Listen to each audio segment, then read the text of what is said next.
Ará ẹ wá gbọ́ ìròyìn ayọ̀ tí mo mú wá o. Ará ẹ wá gbọ́ ìròyìn ayọ̀ tí mo gbé dé. Ará ẹ wá gbọ́ ìròyìn ayọ̀ tí mo mú wá o. Ará ẹ wá gbọ́ ìròyìn ayọ̀ tí mo gbé dé. Tọmọdé tàgbà o, ẹ wá gbọ́ ìròyìn ayọ̀ yìí o. Ará ẹ wá gbọ́ ìròyìn ayọ̀ tí mo gbé dé. Àǹfààní ńlá lèyí láti kúrò ní ipò ẹrú o. Oore ọ̀fẹ́ ńlá láti di ọmọ Ọlọ́run. Àǹfààní ńlá lèyí láti ní ìsinmi ayérayé. Ará ẹ wá gbọ́ ìròyìn ayọ̀ tí mo gbé dé.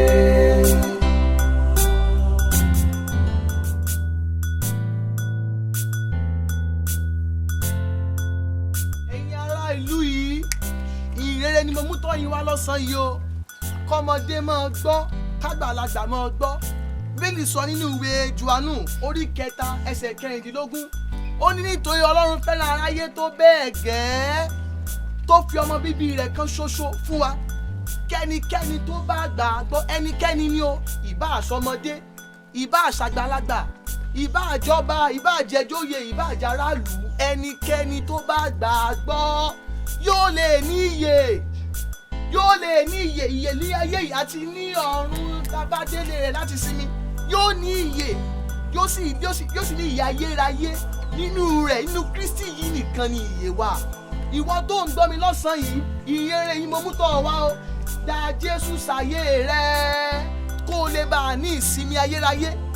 Òrìṣà kékèké tá a gbójúlé kó o lè gbà yín lá o. Kábíyèsí o, ọba Adékànmí máa wọlé máa rọra. Ọláníyanu tó kó tọ̀sùn, ṣé bẹ́yìn ni ọmọ ọba ọ̀lẹ́bọ fi ọ̀dàn.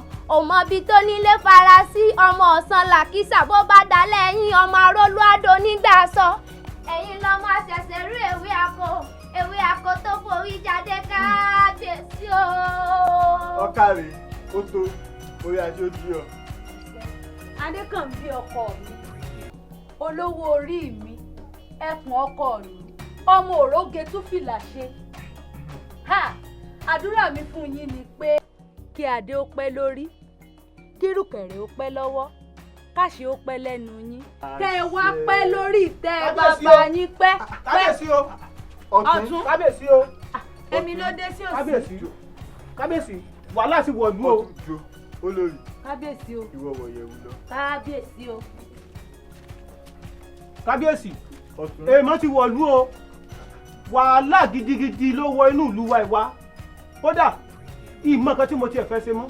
Ṣàdédé ni mò ń lọ nínú ìlú, bẹ́ẹ̀ ni mo rí àwọn àjòjì tí wọ́n wọ inú ìlú wa ìwá. Wọ́n sì ń sọ̀rọ̀ àbùkù tábà òòṣà ilẹ̀ wa. Èèwọ̀. Kábíyèsí mo ṣe rí inú o. Ọ̀tún. Kábíyèsí o. Ara abo ni wọ́n.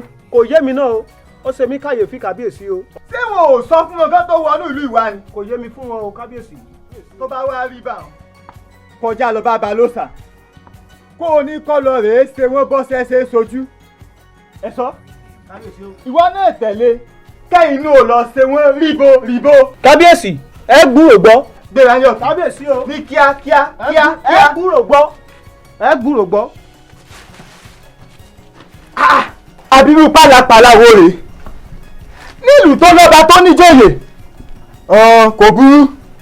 Nígbà tán bá ṣe wọ́n bọ́ sẹ́sẹ́ sojú, wọ́n kẹ́kọ̀ọ́.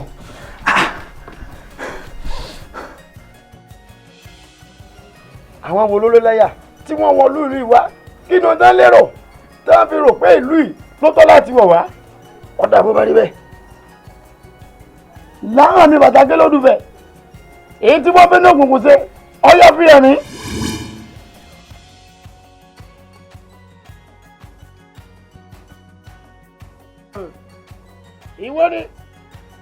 Ìwọ ló lẹ́yà láti wá domi àlàáfíà ìlú ìwárú àbí. Ó rí bí fojú ẹni òwúrú.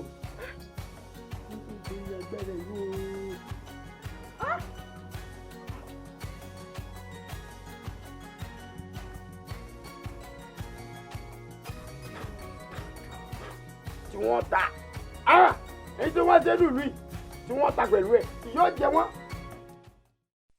ara ẹ wá gbọ́ ìròyìn ayọ̀ tí mo mú wá o.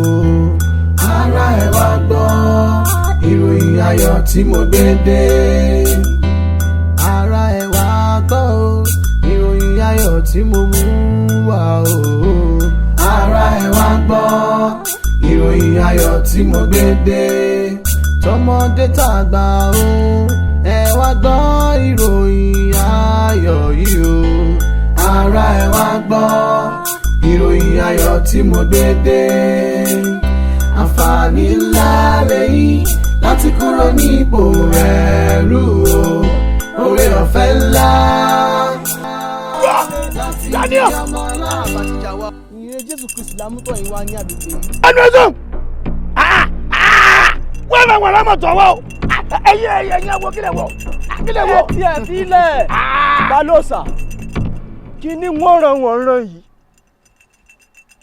òòjọ́ lóró námúgi òòjọ́ lóró tọ̀ múlẹ̀. bẹ́ẹ̀ni. ọ̀rọ̀ tó kété bàbá dẹ̀ sọ nílẹ̀ gbọ́.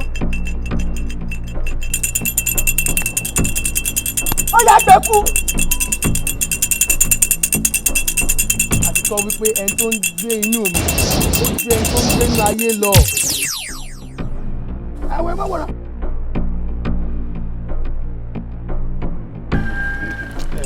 Pastor Daniel, listen, you see, the word of the Lord says that wisdom is spoken to direct. It is better we leave this people and go our way. Pastor Paul, Sister Mary, Brother Matthew, the Lord has started this work in this village and he shall complete it. We shall win this village for Christ. Amen. Don't be scared. Don't be scared. God is at work. ẹ̀yin náà ti múra wá bí pọ̀ burú ẹ̀yin sọ ẹ̀yin náà ẹ̀ bọ̀. Touch not my anointed. Do my prophet no harm. Bible says touch not. Touch not my anointed. Do my prophet no harm. Touch not my anointed. Do my prophet no harm. Touch not.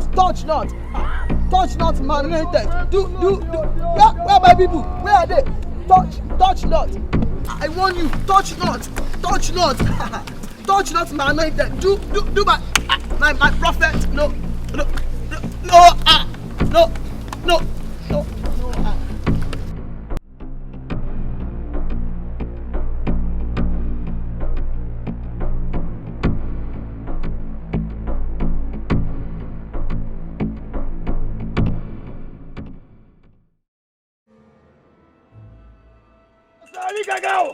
Ó darí gàgà o ìwọ ló gbọ́ nílẹ̀ ìwọ ló gbàlejò ìwọ lábùlù tọrọ ìwọ lábùlù tẹ ó darí gàgà o bó ti gbà wá máa gbà wá o mo dúpẹ́ lọ́wọ́ rẹ o bó ti ṣe lójoojúmọ́ bó ti ṣe gbogbo gbà bó ti ṣe lóṣooṣù bó ti lọ o yẹ kí o máa kébí ewu yẹ kí ẹyẹ máa kébí ẹyẹ yọ̀bẹ yóò máa bọ̀ bí ọmọ yẹ kábọ̀rù kú wọlé kábọ̀rù kú jáde náà sì wá pè ọ́ lọ́dún yìí yóò tún yẹ ọ́ lẹ́bi o ó darí gàgà jọ ọmọ mi lákúnlé dákun jọ torí ọ̀rọ̀ rẹ o ayáde ò tí ì finú sóyún bẹ́ẹ̀ ni o sì tí ì fẹ̀yìn gbọ́mọ pa má jẹ́ ènìyàn ọlọ́sàn lórí ọ̀rọ̀ ọmọ rẹ o lórí rẹ o jẹ́ kó finú sóyún kó fẹ̀yìn gbọ́mọ pa o ọ̀dọ́rí gángan kẹjọ bá gẹ́gbẹ́ ewu kẹjọ bá gẹ́gbẹ́ ẹyẹ kówé yóò bá fọ bí ọmọ yà ọ̀dọ́rí gángan.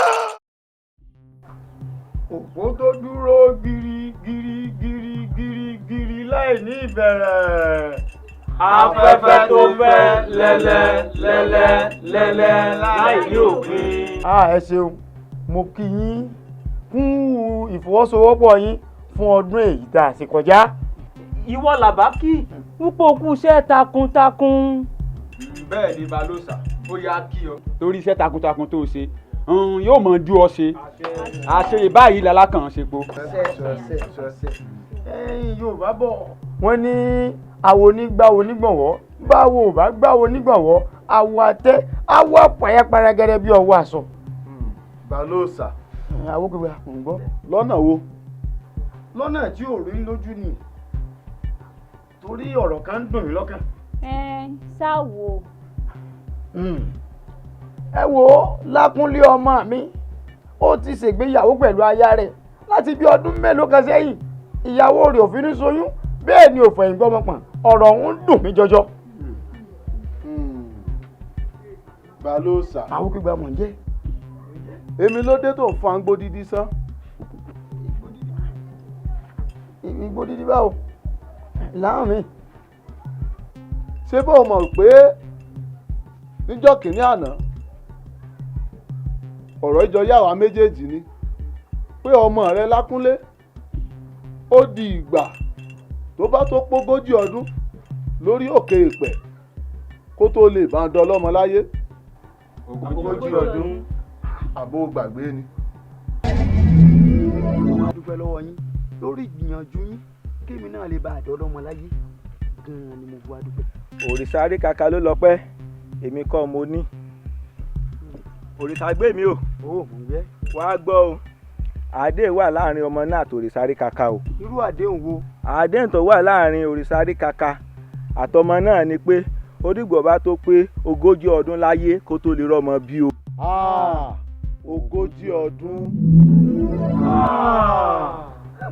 lóòótọ́ ni o. bẹ́ẹ̀ni ṣùgbọ́n mo mọ̀ wípé àtúnṣe sì wà torí àwọn àgbà bọ̀ wọ́n ní bẹ́rù bá kọ òkè tó kọ ilẹ̀ ó tún níbi kan àgbékà. lóòótọ́ ni Awópégbà àmọ́ àwọn àgbà náà ló ní ẹ̀là lọ̀rọ̀ làáhàn wá torí làáhàn mi báyìí ni bàtà ké ló tún fẹ́.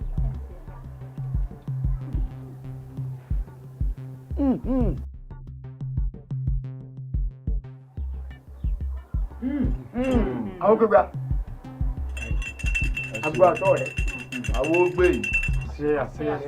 ní búwìrì kábàámọ̀ jíjó ìyà ọmọ aráyé ò ní fẹ́ gba fún wa lóúnjẹ. kó tó dúró gírí láì ní bẹ̀rẹ̀. afẹ́fẹ́ tó fẹ́ lẹ́lẹ́ láì lópin.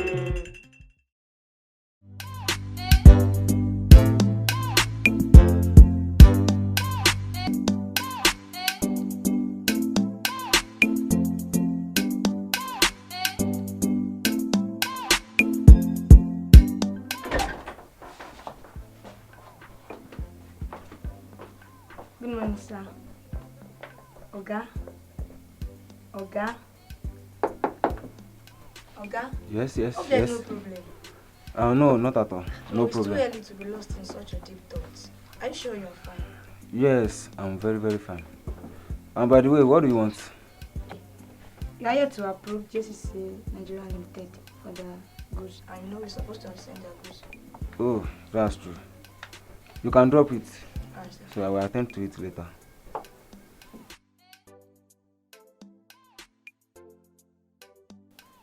This might be an opportunity for me to preach to this man about Jesus. What can he be thinking about? Like him have problem. Let me preach Jesus to this man. But Folakem, are you not playing with your job? No. Let me preach to him. Since no one is too good for the grace of God, let me preach to him.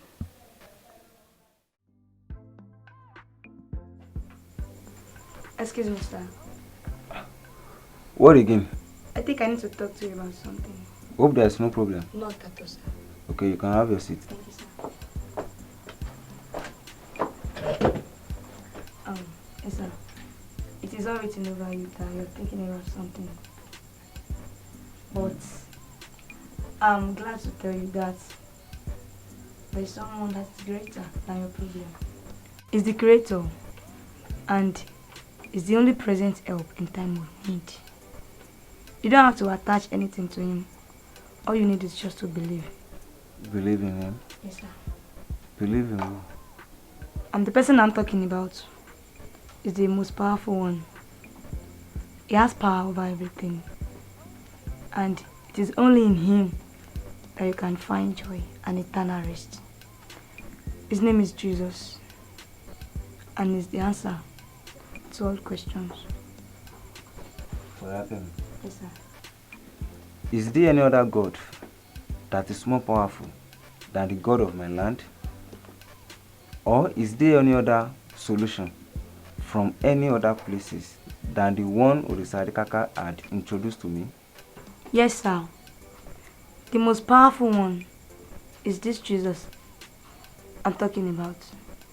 Sir, you see, the girls you've been introduced to, they don't have what it takes to give you the joy you are looking for. Because all authority is given to this Jesus. And there's no salvation in any other places except in him. I have gone to so many places to stop my wife from having miscarriage. Even my parents try all their possible best, but everything is in vain. So are you now telling me that the man Christ Jesus that you are talking about can settle my case? Yes, he can. If only you believe.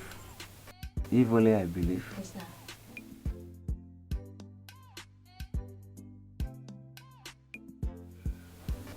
Okay, I'm ready.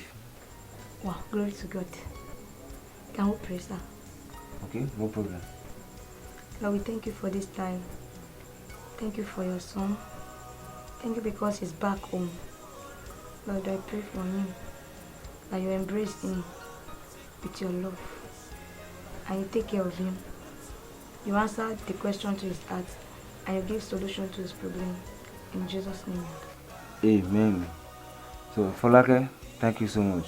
You're welcome, sir. I'm very grateful.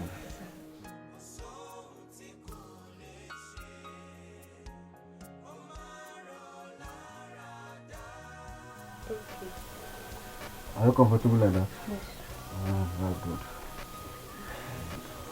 Yes, I'm afraid I will miscarriage next happen again. It cannot happen again. Just trust me. I pray so. You know it's close to the time it's too happy. Don't bother yourself. Don't bother yourself. I know your fault. Oh. It's Baba. Hello, Bami. Lákúnlé, bóò ni o? Ṣé dáadáa ni ìwọ àti ìyàwó rẹ wà pẹ̀lú gbogbo Èkó? Dáadáa la wà, àlàáfíà la wà. Mo fẹ́ kí èmi àti ẹ fojú kanra. Kí nìyẹn Bami? Mo ní nǹkan tí mo fẹ́ gbé fún ọ lórí àìrọ́mọbí rẹ máa sùn ní o. Ẹ wo tẹ̀tẹ̀ àsìkò tí mo wà yìí, iṣẹ́ pọ̀ lọ́wọ́ mi ò lè wá síbẹ̀ yẹn rárá. Mi ò lè wá rárá. Mi ò lè wá iṣẹ́ pọ̀ lọ́wọ́ mi. Àbí ẹ̀rí ẹni tá à ń torí rẹ̀ wọgbó irun mọ́lẹ̀ tí ń sọ pàtàkì lẹ́nu. Ló wá ṣe jẹ́ sá. Is that no Papa? It's Baba Jare. What happened? He's talking about it's just about the issue of church being.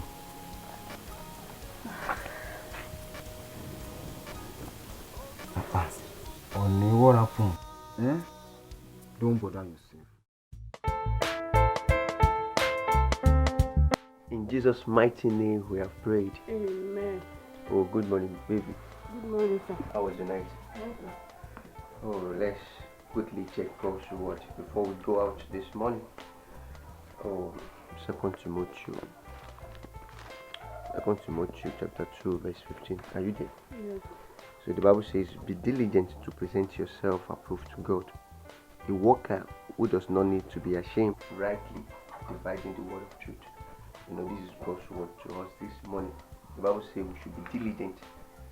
So we should do our best to present ourselves. So as a believer, even concerning the ministry that the Lord has given to us, so we are to what? To give ourselves to God, to give ourselves to His word. So as a worker that needs not to be ashamed, God's word should be our meditation every day, every time. So gẹ́gẹ́ bí òṣìṣẹ́ Ọlọ́run nínú ìjọ Ọlọ́run, so ọ̀rọ̀ Ọlọ́run gbọ́dọ̀ jẹ́ kórìkòsùn fún wa. Joshua orí kìíní ẹsẹ̀ kẹjọ ó jẹ́ kó yé wa pé jẹ́ kí ọ̀rọ̀ Ọlọ́run kó wà ní ẹnu rẹ, kó wà ní àyà rẹ, onímọ̀ ìsàsọ̀rọ̀ lórí rẹ lọ́sàn àti lóru. Ojú wo bá ṣe gẹ́gẹ́ bí nta tí kò sínú rẹ̀, oníyó wà sọ̀nà rẹ̀ ní rẹ̀. So gẹ́gẹ́ bí ìránṣẹ́ Ọlọ́run nínú ìjọ Ọlọ́run, so ọ̀rọ̀ Ọlọ́run ní fún wa. So ká jẹ́ kí ọ̀rọ̀ Ọlọ́run kó jẹ́ kórìkòsùn wa. So ká fi ara wa fún ọ̀rọ̀ Ọlọ́run. So So thank God for how far God has been helping us even in our ministry.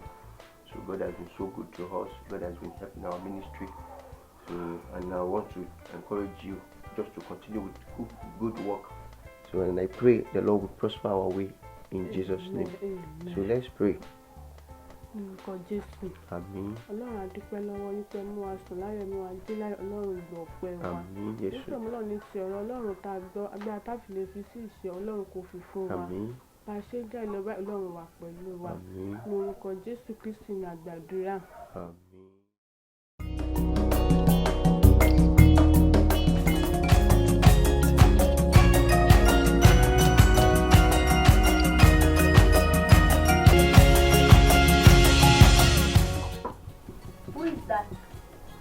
Alákúnlé ni o.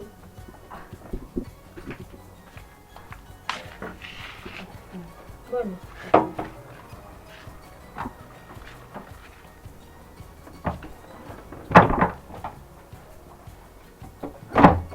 Màmá kò à ń tẹ̀ bọ̀. Ọlọ́kọ́ ní kéde pé wọ́n bọ́ kí tó wá ní ọmọ rẹ̀. Ọkọ rẹ̀ ń kọ́. Ṣé má bínú lọ tẹ́lẹ̀ pé ẹ máa ń pè wá kẹ́ tó wà nínú wà nínú. Lọ pe ọkọ rẹ̀ wá fún mi.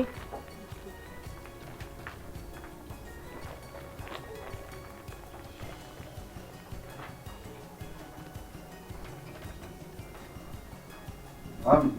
Bọ́ọ̀lù ọkọ mi. Ẹ káàsán. Ìjọ mẹ́ta. Ṣé dáadáa ni? Mami, ẹ tẹ́ wá sọ pé ẹ̀ ń bọ̀ wá kí wa lónìí. Bẹ́ẹ̀ni, èmi náà mọ̀ pé mò ń bọ̀. Báyìí ló ní kí n wá gbé kíní àṣejẹ yìí fún ọ. Àṣejẹ. Ebi mo ti máa ń sọ fún bá mi ní gbogbo wa pé kí wọ́n yé dára wọn láàmú lórí àṣejẹ tí wọ́n máa ń gbé wá yìí. Ó gbà náà ni. Sẹ́rí, àṣejẹ tẹ́ gbé wá yìí, èmi ò lè gbà lọ́wọ́ yín o. Gbà lọ́wọ́ mi. Èmi ò lè gbà sẹ́, àti wípé gbogbo àṣejẹ tẹ́ mọ́ gbé wá yìí, kí gan ni láríjà kí ni kókó gbogbo àṣejẹ tẹ́ mọ́ gbé wá yìí, gbogbo tàtẹ̀yìnwá tẹ́ tí mọ́ gbé wá gan, ìyìn rí kókó rẹ̀. Kò sáà mọ̀ wo àpapọ̀ àwọn àgbà wo iná ti eléyìí o. Mo sì mọ̀ bí bàbá rẹ̀ ṣe wí gẹ́gẹ́ bẹ́ẹ̀ náà ló ṣèṣe máa rí. Gbà lọ́wọ́ mi. Ẹ wá gbé wá.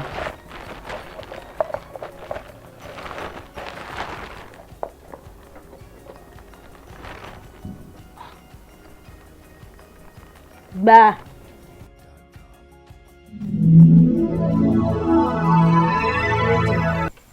And is the only present help in time of need. You don't have to attach anything to him. Rárá, mi ò gbà. Nítorí pé mo ti ní ẹnìkan tó jẹ́ alágbára torúkọ rẹ̀ jẹ́ Jésù. Jésù? Níbo ni Jésù ọ̀hún ń gbé? Màámi, Jésù tí mò ń sọ yìí, inú mi ló ń gbé. Inú mi ni Jésù yìí ń gbé. Ò gbà lákùn gbà lọ́wọ́ mi jàre. Màámi, ẹ mọ̀ dára yín láàmú lórí àṣejẹ yìí o. Mo ti di ẹ̀dá ọ̀tún, ìyìn nílò àṣejẹ yìí mọ́ rárá. Bó gbà lọ́wọ́ mi jàre ìmọ̀ ìrò pé ọmọ nǹkan tó ń sọ rárá. Mi ì lè wá sí ìlú Èkó yìí lásán o. Hello, Mr. Olafele. Hello, sir. How are you, sir? I'm very fine, sir. Oh, there is no problem, sir. No, sir. All right, and I would like to see you today. It's very, very urgent. Sir, I can't make it today. Oh, really? Yes, sir. But why can't you make it today? Sir, I'm very, very busy. So I can't make it today. Probably tomorrow. I will come, sir. Okay. All right, sir. Thank you, sir.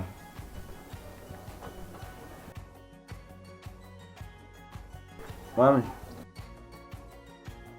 Ẹ wò, iṣẹ́ pọ̀ lọ́wọ́ mi báyìí.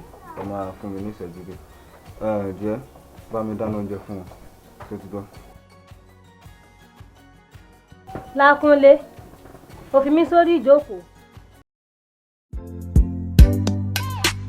Hello, ìyá Tèmítọ́pẹ́. Bó o ní? Ṣé ti délé? Ẹ wò èmi náà ṣe ń délé ní báyìí. Ẹ wò ó rẹra. Àmì wọ́n á yọ̀ fáwa náà àmì. Ṣé o ṣàrẹ̀ra báyìí? Ó dáa, ẹ lọ rest. Ó dẹ pẹ̀lẹ́, èmi náà pè yín padà. Ọkọ mi, báwo ni? Ó mà kú ọjọ́ mẹ́ta. Àárò rẹ̀ sì à ń sọ mí. Pẹ̀lẹ́. Òwò náà ló ní wà bá mi. Némi ọmọ Ìyá Tọ́pẹ́ ni mo ti ń bọ̀ nsìn yìí. Ìyá Tọ́pẹ́, Ìyá Tọ́pẹ́ tẹ̀ ń sọ. Ọmọ Ìyá Tèmi. Ọmọ ẹ̀ bímọ. Mo ṣe ń wọlé báyìí ni. Wọ́n kú oríire o. Ọjọ́ wo wá ń tẹ ayọ̀ tèmi náà wá dé báyìí. Torí gbogbo èèyàn ló ń kí mi pé a ṣe tiyín náà o, ayọ̀ tiyín náà dé o. Ọjọ́ wo ń tèmi á dé báyìí. Mọ́mí láìpẹ́ máa bá wa yọ. Mo sì sọ fún ọ kó o tó fi ọmọkùnrin o kó etí ikún sí i kó tán báyìí. Mọ́mí kò kí ń ṣe bí ẹ ṣe rò ó. Bíi ti báwo wá ni mo sọ fún ẹ pé ìdílé ọmọkùnrin yẹn lógun o kọ̀ ò dá mi lóhùn tètè wá nǹkan ṣe sí ni tèmi. Mọ́mí mo ti gbọ́ máa ṣe nǹkan sí i, do something about it. Àwọn náà kúkú ń gbìyànjú agbára wa but mo mọ̀ pé láìpẹ́ Ọlọ́run á dá wa lóhùn. Wo Tèmi Tọ́pẹ́ mo fún yín ní ọdún kan sí tí ẹ bá wá gbé ọmọ wá kí mi nínú ilé wàá fi ọkọ rẹ sílẹ̀ wàá sì fẹ́ lòmíràn. Mọ́mí. Ọmọ.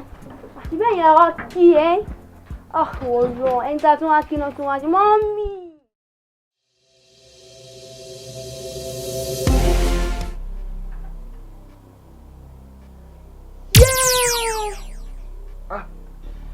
What happened there? What happened? What is it? Talk to me. What is it? What? Jesus.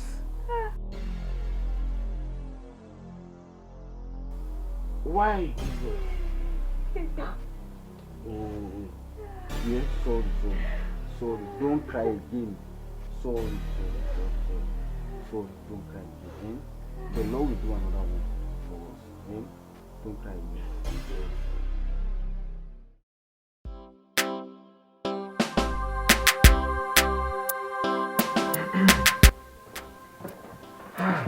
Mr. Olakunle.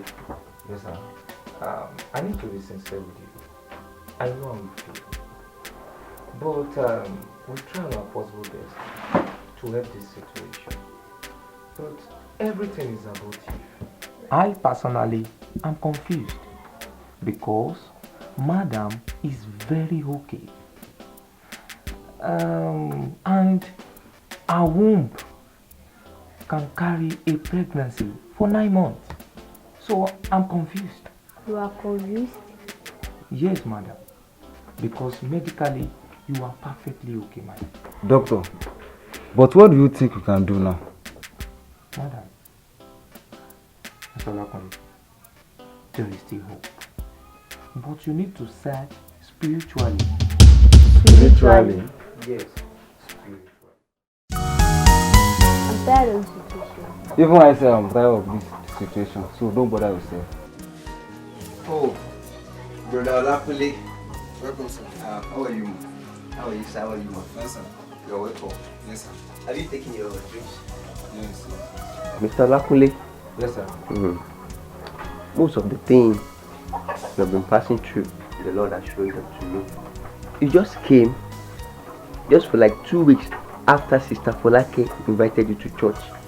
That is why I am not able to get in touch with you. It is work that keeps me busy. I even called you yesterday to see you. Perhaps this wouldn't have happened. Reverend, what is the way out? But the solution to your problem is in the hands of the both of you. But how, sir? You need to take your stand as a believer, so that you will withstand all the arrows of the devil. And you can't do this without the word of God and prayer. Mr. Olakunle, let me show you something from the word of God. 2 Corinthians chapter 5 verse 17.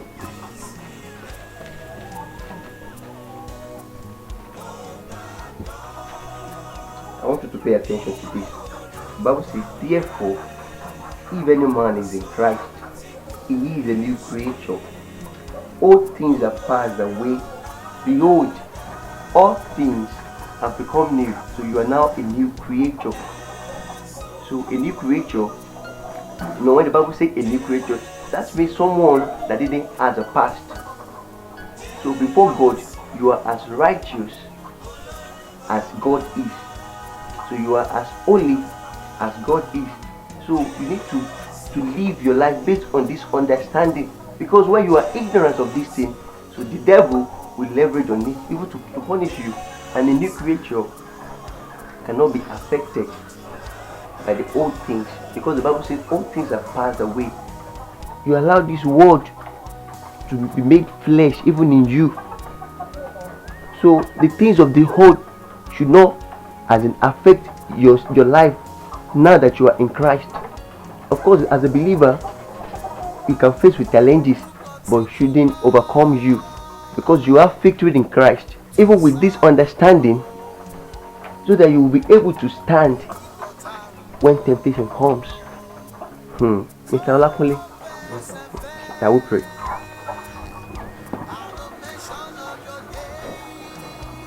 Oh, Father, in Jesus' name, our Father, we bless you for this family. Thank you for the salvation of their soul. Òrìṣà gbé mi o. Mò ń gbé. Wàá gbọ́ o. Àdéhùn wà láàrin ọmọ náà àti òrìṣà Aríkaka o. Irú àdéhùn wo? Àdéhùn tó wà láàrin òrìṣà Aríkaka àtọmọ náà ni pé ó dìgbò bá tó pé 40 ọdún láyé kó tó lè rọ́mọ bí o. Oh, I break every covenant of the devil over this family in the name of Jesus. Amen. Oh, because Christ has set you free. Oh, you are free in the name of Jesus. Amen. Oh, Malago Shutobunde Dakadia. In Jesus' mighty name we pray. Amen. Amen. Yes, sir. You have been set free. So do not entangle yourself with bondage. So, and I must now be seeing you in our service. Mama, please do not allow anything to keep you from coming to church.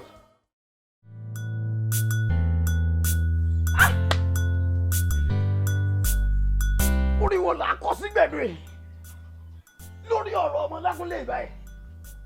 Òbí torí rẹ̀ wọ́n gbọ́rọ̀, àbí torí ẹ̀wọ̀n gbọ́rì tẹ̀sà. Kò tún dáadáa, lójoojúmọ́ là ń dààmú, ojoojúmọ́ là ń bọ̀rọ̀, ojoojúmọ́ là lágàgà. Nítorí ọmọ Lákúnlé yìí, gbé kó lè bà fúnra dídáfẹ́, kó lè bà bímọ. Kí ló wá dé? Tàbí ẹ̀ lágùn tí yóò jábọ̀. Kí ló wá fẹ́ fà?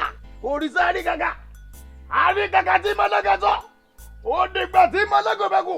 Mọ́mọ́ wòran, torí ojú ọ̀tá àwọn bàbá mi tó ṣe, ojú ọ̀tá àwọn adégún, ojú ọ̀tá ọ̀rọ̀gbọ́n ọ̀rọ̀gbọ́n ó lè la, ojú òsì tẹ̀rọ̀gbọ́n àga, ojú ọ̀gbọ́dọ̀ tì mí.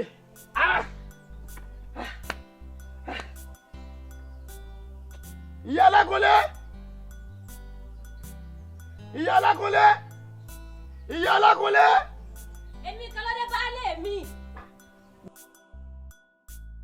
Wo ó ti dádé tó bá dé sórí, ó ti filẹ̀kẹ̀ sọ́rùn tó gbẹ̀jọ́yè, ó ti kógun wọ̀lú bí balógun àjàká o. Nǹkan gbẹlẹ̀ nǹkan ṣẹlẹ̀ nǹkan ṣe o. Kí ló tún ṣẹlẹ̀ baálé mi? Ọ̀gá rẹ̀ bẹ́ẹ̀ lábìrin lórí ọ̀rọ̀ ọmọ rẹ̀ Lákúnlé ni o, ọ̀rọ̀ rẹ̀ ti tọ́jú sú mi. Baálé mi, ọmọ ẹni ò burúburú ká lè fẹ́ kùn pa jẹ́ o. Ẹ̀ ń dọ́lọ̀ rẹ̀ òṣù yín ni o. Èyí ni bí mo ti ń gbìyànjú tí mò ń lágùn tí mò ń fi sọ́tún tí mò ń fi sọ́sì lórí rẹ̀, èyí tí kò wọ́n jẹ́ sọ́sọ́ lójoojúmọ́ kò dùn mọ́ mi nù ọ́, òun jáwọ́ lọ́rọ̀ rẹ̀ pàpàtà. Baálé mi, lè já lọ́rọ̀ rẹ̀ o. Ìníṣẹ́ tí mo rán ọ sí kọ́ ọ lọ gbé fún jòní tó gbé fún tó dá padà, àbí bẹ́ẹ̀ kọ́? Bẹ́ẹ̀ni.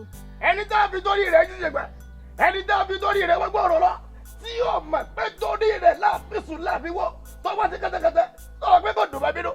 Wọ́ nítorí ọ̀rọ̀ Lákúnlé, mo lọ bá Ṣàngó Olúkòso, mo lọ bá Ògún Lágáyé nítorí rẹ̀.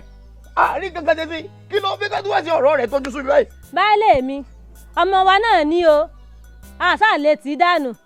Wá wo ní koríta tá a dé yìí, èyí tí mo wá wò tó kù ni pé ó padà lọ bá òòṣà Aríkaka. Bẹ́ẹ̀ ni tẹ́ bá padà sọ́dọ̀ òrìṣà Aríkaka, nǹkan tẹ́ bá tẹ́ àbọ̀ bẹ̀ ẹ jẹ́ ń gbọ́. Ọ̀dà tó wá rí bẹ́ẹ̀, òrùgbẹ́ ń gbẹ mí bí mo jókòó sí, lọ́ba ń bomi wá yẹ̀wò. Mo ti gbọ́ baálé mi. Orin wo là á kọ́ gbẹ̀dú o Elédùmarè. Lákúnlé.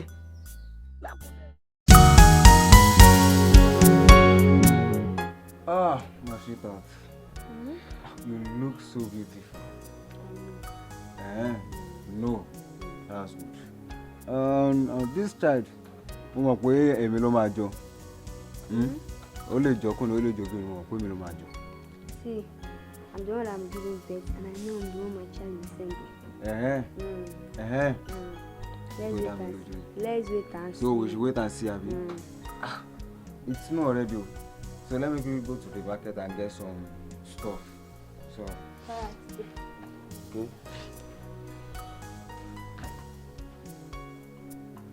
Yeah. No. The Lord has given you to me.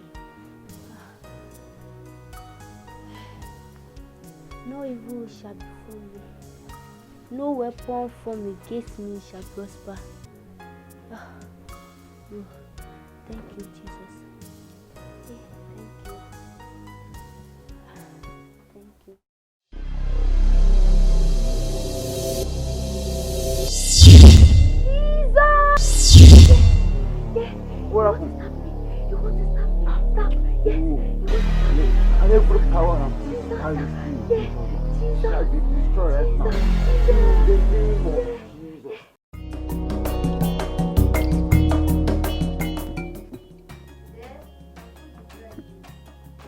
So, I don't think I used to take any food now because I'm late already. No, you have to take some. If it's really tea, I'll be satisfied.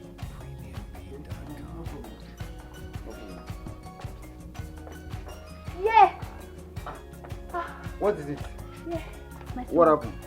Your stomach? Yeah. Yeah. That's it. It's time. Okay, where's my dad? Okay. Sorry. Take it easy. Okay. Let's go. Let's quickly go to the hospital, right? Take it easy, right? Take it easy. Just calm down, right? Calm down. Take it easy. Easy. Take it easy. Yeah. Sorry. Take it easy. No! Take it easy. Oh, Jesus. No! Oh. Take it easy. Oh, Jesus, come on. Help me. Sorry, mother. Take it easy. Oh, Jesus. Come on, help me. Take it easy. Sorry.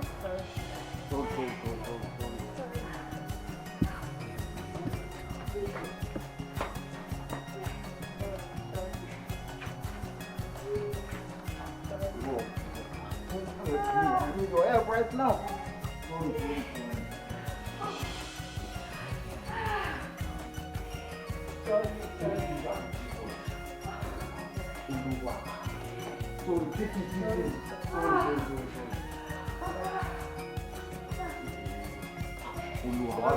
I need your help right now. Sorry.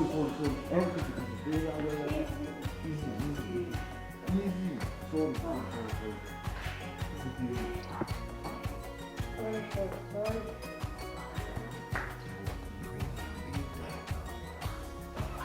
No, I need your help right now. Let my heart be you back to me.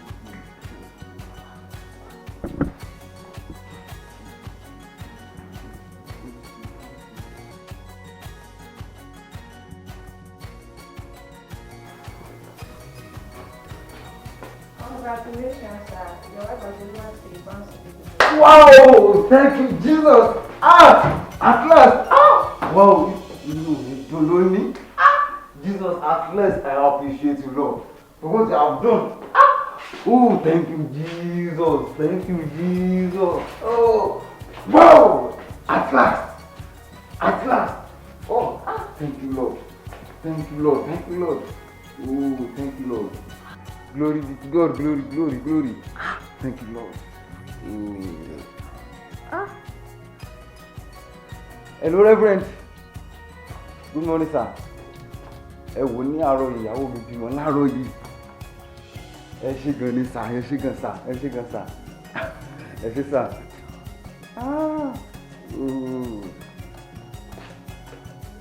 Hello, bá mi. Ẹ káàárọ̀ sà. Yes, sir. Ẹ wò ní àárọ̀ yìí. Ìyàwó mi bímọ làǹtì láàárọ̀ yìí. Báwo ẹ wò, Jésù ọba alágbára ló sí. Bẹ́ẹ̀ ni Jésù mi. Bẹ́ẹ̀ ni sà. Kò sí wàhálà. Màmá retí. Reverend sir, please, I need your help. I'm not getting myself any longer. Every day, things are getting worse for me. Please, sir, pray for me. Reverend, please. Oh, just calm down, brother. Just calm down, just calm down. Everything is going to be alright, yeah? Everything is going to be alright. Well, I perceive in my spirit that you have done some wickedness in the time past. And this is the cause for your problem. Wicked things? Yeah. That is what I perceive. Or if you can confess your sin before the Lord will forgive you. But sir, I don't think what I've done is that worse, because I only raped a pastor's daughter, and it's not my fault, sir. She's trying to prove stubborn, so I just have to show her. And also, sir, I think I've aborted like 12 pregnancies for a age, sir. Sir! 12 pregnancies? And also, for the past 10 years, I've been defrauding people, and I also... Shut up! And what? With all you have said, Reverend sir, just pray for me. I'm not getting myself any longer. Please, that's why I came to you for your help. Pray for me so I can have peace again. how will you have peace? You can never have peace. In fact, you're supposed to have been killed or jailed. Abba, Eda Kolade. Of course, God doesn't think to make the man does. Brother. Sir. Of course, there is still forgiveness of sin for you. Because Christ came purposely because of you. The Bible makes us to understand that the Son of God came to this world purposely because of sinners. So it makes no difference what you might have done in the time past. But the moment you come into Christ, you have forgiveness of sin. Of course, what you have done in the time past is not encouraging. But Jesus still loves you. Jesus still loves you. Yes. So what you need now, my brother, is to let Jesus have his way in your life. So, you know, Jesus is the Prince of Peace. So that the peace of the Lord will radiate your life.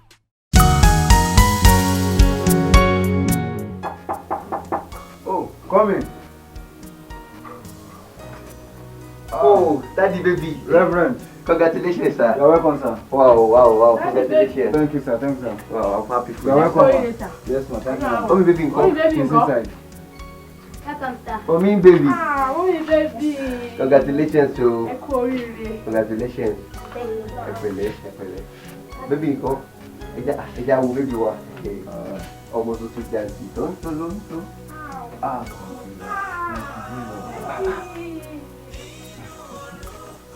Mr. Alapole.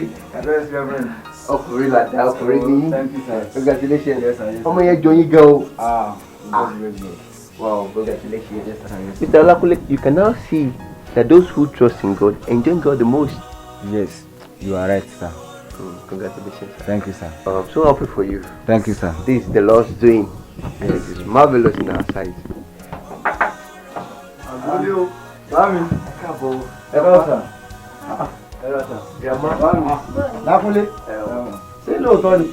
Bámi retí ẹ̀kọ́ kó jókòó náà, ẹ jókòó. Bámi ẹ jókòó. Ẹ jókòó. Ẹ wò Bámi. Jésù ló ṣe. Jésù ní ìgbàgbọ́. Yàbọ̀ ìyá ọmọ náà dà. Ó wà nínú ẹgbàá lórí rẹ̀. Jésù ló ṣe bàbá. Ṣé ẹnìkan tó wà tó tún lágbára ju òòṣà àríkàkà? Jésù ló lágbára láyé àti lọ́run. Ta ló tún lágbára ju òòṣà àríkàkà tí bàbá mi fi lé mi lọ tèmi gbọ́ tó fi ọmọ mi lọ́wọ́? Bá mi, ìyẹn nígbà tí mo fọ́jú, ohun àtijọ́ ti kọjá lọ.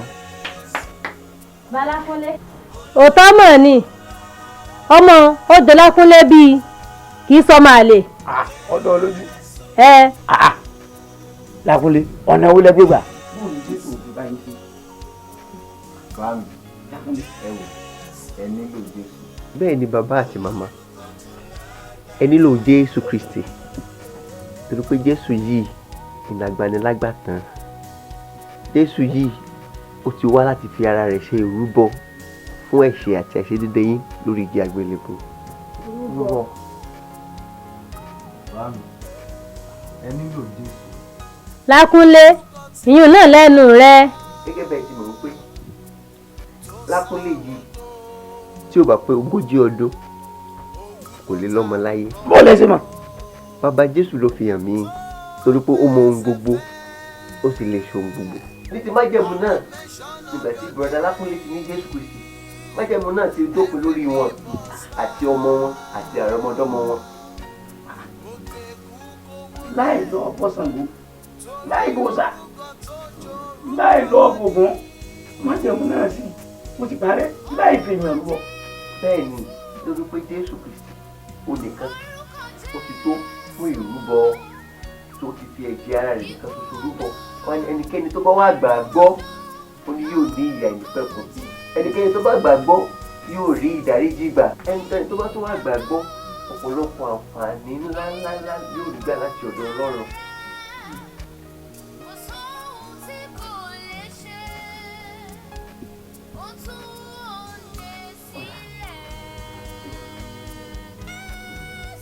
Ìgbésẹ̀ tẹ́ kàn nílò láti gbé ẹ̀kàn gbàgbọ́ pípò wá láti kú fún ẹ̀ṣẹ̀ yín lórí igi àgbélébùú. Ẹ sì fẹnu yín jẹ́wọ́ rẹ̀ lólúwa yín àti olùgbàlà yín ẹ sì dẹni ìgbàlà. Torí pé ìwé mímọ́ jẹ́ kó yé wa wípé ẹnu la fi ń jẹ́wọ́ sí ìgbàlà àti fi ọkàn gbàgbọ́ sí òdodo. Ìgbésẹ̀ tẹ́ nílò láti gbé ní láti fẹnu yín jẹ́wọ́ rẹ̀ kẹ́ sì gbàgbọ́ nínú ọkàn yín a ó sì gbà yín là. Ẹnikẹ́ni tó bá gbàgbọ́ olójú kì yóò tó. Onílò wa ẹ̀sẹ̀ ń pẹ́ran fún ọjà apá gbogbo. Bàbá ẹ̀ nílò rẹ̀ torí pé ẹ̀jẹ̀ rẹ̀ tó ti fi ṣèrúbọ lórí igi àgbélébùú ó ti tó láti wọ ẹ̀mí nínú lórí. Ẹ jẹ́ ká gbàdúrà lọ́wọ́. Ọlọ́run wa dúpẹ́ lọ́wọ́ yín àyìn lórí ìdílé yìí nítorí pé èmi lè ṣe Ọlọ́run gba ọpẹ́ wa. Bàbá gbàdúrà fún ìgbàlà ọkàn wọn ẹ̀mí rẹ ètò jẹ̀mí mímọ́ láti mọ tọ́ wọn láti nílò. Ọlọ́run yọ̀ǹda ẹ̀mí rẹ sí wọn kẹ́mi rẹ mọ darí wọn. Ọlọ́run máa bá wọn gbé olú má ṣe fi wọ́n sílẹ̀ ògo ìforúkọ rẹ ní orúkọ ti Jésù Kristi Olúwa wa. Bàbá ní báyìí ìjọba Ọlọ́run ẹ̀yin náà ti di àjùmọ̀jogún ìjọba Ọlọ́run. Olùṣọ́àgùn yẹn ni pé àwa náà ti dẹnu ìgbàlà àti dẹ̀dá tuntun àti kú ònú òkùnkùn àti bá bọ́ sínú ìmọ́lẹ̀. Bẹ́ẹ̀ ni so ní ìgbésẹ̀ tó kù fún yín láti gbé Mr. Ọlákúnlé tí wọ́n tọ́ yín sọ́nà. Ara mi ò yí padà ẹsẹ̀ mi ò yí padà ṣé fún ẹni tàbá ti gba Jésù á dẹ̀ dọ̀tun. Ìyá Ọlákúnlé. Baálé mi sí ò sí o. Ìyá Ọlákúnlé. Baálé mi. Ọ̀rọ̀ tí alàgbà Ọlákúnlé sọ lọ́jọ́ sí tá a lọ sí Èkó tó sọ fún wa pé tàbá ti gba Jésù á rẹ̀ dọ̀tun láti gbà náà ara mi ò tuntun.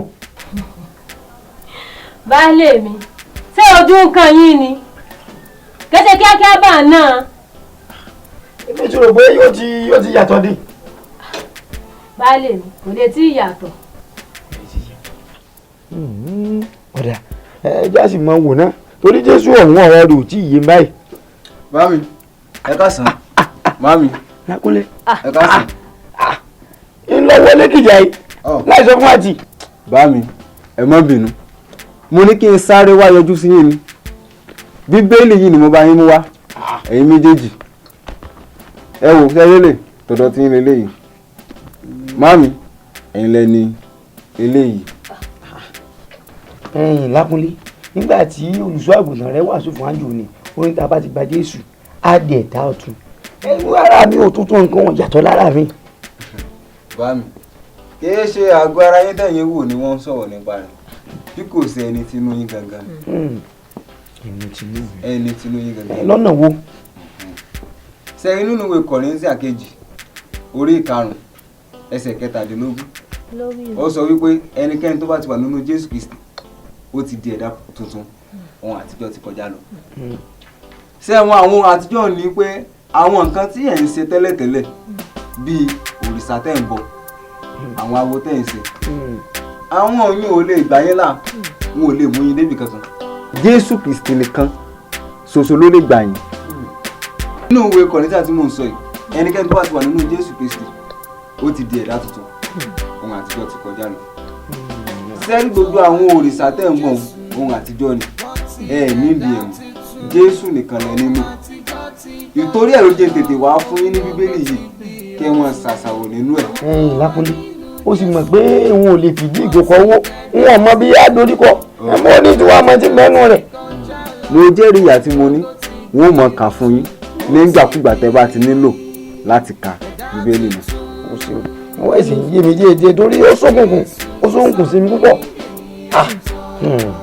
bá mi ẹ jẹ́ kí n tètè gbéra kí n tètè mọ́ padà síbi tí. ọ̀gá sì dúró kí n gbẹ́rẹ̀ gbẹ́ fún. ọmọ yorùbá ẹ jásí ọ̀nà. ẹ jókòó. ayọ̀ ló kù lẹ́ o. Lákúnlé ó ṣàfẹ́ ká mọ̀ nípa Jésù olùgbà. bẹ́ẹ̀ni àmọ́ ká náà ni ó ṣe wà. ká mọ̀ ká ọ̀rọ̀ rẹ̀.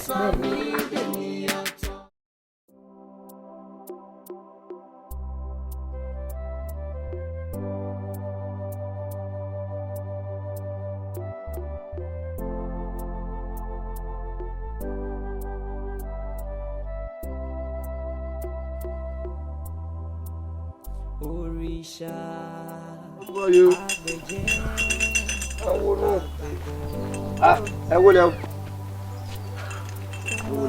kára olè bàbá bàbá wọlé.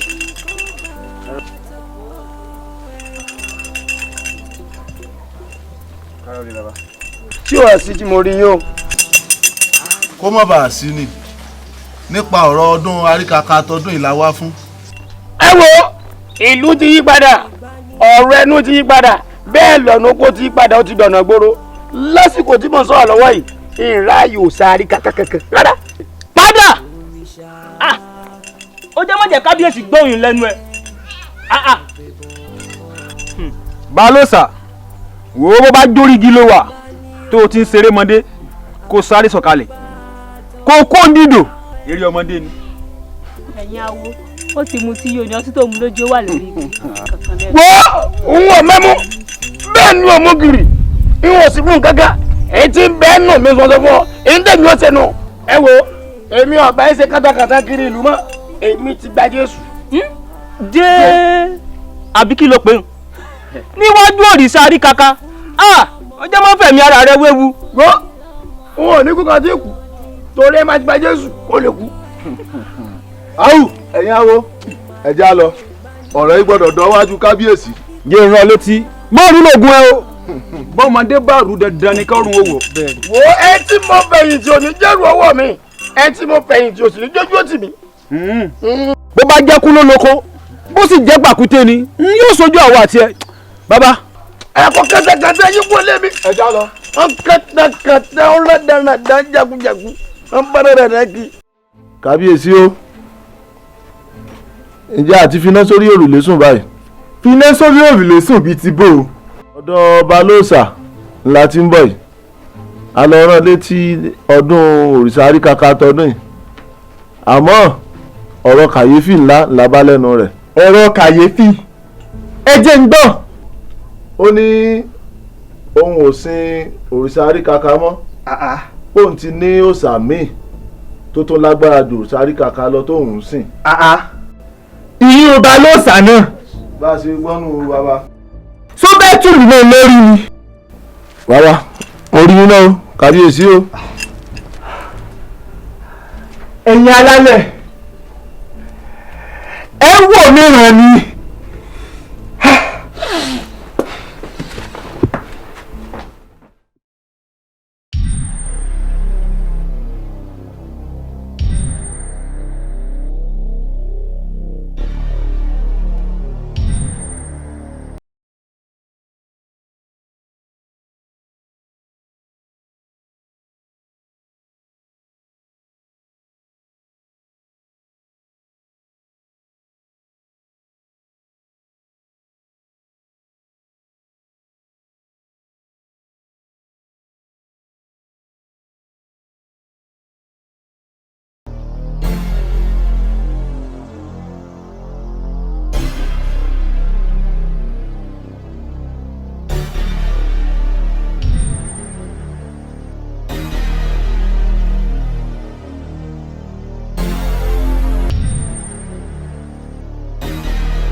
Honey, please wake up. Honey, please wake up. Wake up. What up? I have a strong feelings with him that I should pray for Papa. I should pray for Baba. Mm. Ah. You should pray for him for protection. By this time. No, let's pray. Oh Lord, we pray for Papa.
Baálé mi. Sí o sí. Àlá ni o. Mo sáré kàkà. Wọ́n fẹ́ nà mí nìkan. Adé kàkà.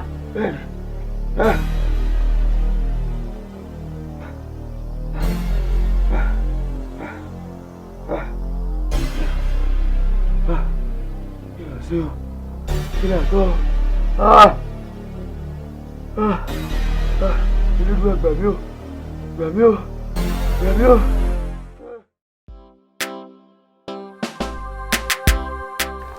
Ẹ ló bá mi.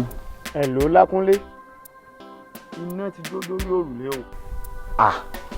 Nítorí yóò ru òní mọ́júmọ́ mo lálàá pé òrìṣà Àríkàkà ó fẹ́ pa mí. Òrìṣà Àríkàkà.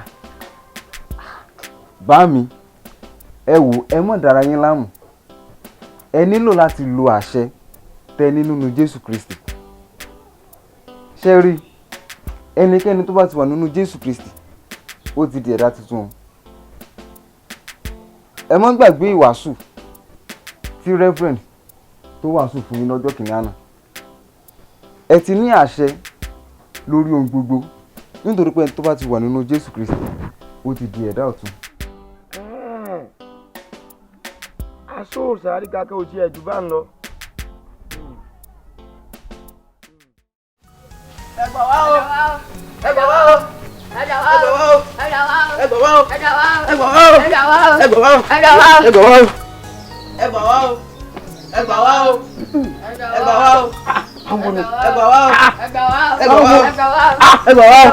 Ẹ gbà wá o. Kí ló dé? Ẹ wò ó Ọláníyì ni ẹ wò ejò ló já Ọláníyì jẹ nínú oko ẹ̀yin náà sì mọ̀ pé ẹnikẹ́ni tẹ́jọ́ bá jáde nínú ìlú bàbá tí ìgbérí ojúbò Àríkàkà kò lè yé lórí ìdí tètè mọ́ gbé lọ bàbá ẹjẹ́ mọ́ gbé lọ. Ẹ má ti gbé lọ. Jésù ó nílò láti gbé lọ sí òrìṣà Àríkàkà kan.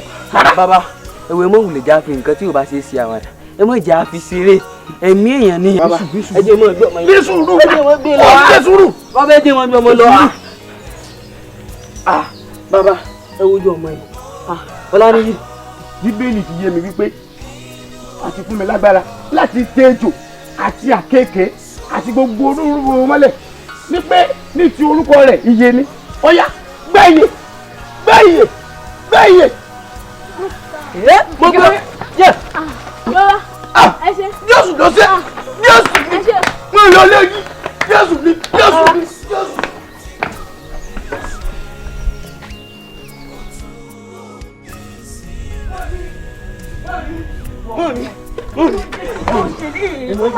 Ẹ ti wọ̀lú o. Ẹ ti wọ̀lú. Kí ló dé sọ fún mi? Balóòsà ni o. Kí ló ṣe Balóòsà? Ó ti dẹ bọ́ra. Kò gbẹnu ẹ sàn kò yé wí báwọn mọ́. Ilé parọ́ fún yín tèmi. Balóòsà ó ti lágbára jù Àríkàkà lọ. Àkókò bí èmo kí kò fi tó ń kọjá. Ìwọ mo yìí. Ọmọ. Èmi ò lè parọ́ fún yín ni. Ẹ wo mo fẹ́ gbé Ọláníyì lọ rí òsàrí kaka ejò bu Ọláníyì jẹ balóòsà ní ìgbọ́dọ̀ gbé lọ balóòsà jí òkú dìde balóòsà jí òkú dìde lójú mi báyìí ni. nínú ìlú wa yìí. nínú ìlú wa yìí ojú mi ló ṣe. ṣùgbọ́n ẹ dúró náà o kí ni balóòsà wa jẹ tẹ́lẹ̀ ẹkùn tó wá fi wá fẹ́ kọ òrìṣà àríkàkà sílẹ̀ ṣùgbọ́n o nítorí rẹ bá ti rí bẹ́ẹ̀ kò fara mọ́ o nítorí rẹ bá ti bí kò àánú rẹ ò ṣe mí o ẹ dúró náà yín tí mo rẹ lọ́kọ̀ ń kọ́. mọ́ mi ẹ̀yin náà mo gbé kójú mọ́ rí gbogbo wá ní kí ni o. mọ́ mi kí n lè dúró wò. ó dá dìde wá gbéra ńlẹ̀ báyìí kó lọ ṣe nǹkan tí mo rìn wá. ó yá máa pàdé rẹ̀ nǹkan. àfírà o dáhùn yóò dáa fún ọ.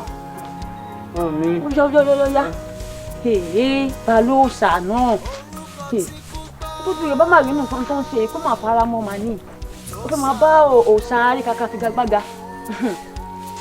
oṣù tó bá ti gbàgbé orísun rẹ̀ dúró gbẹ náà ni ẹ̀sìn káàní rí.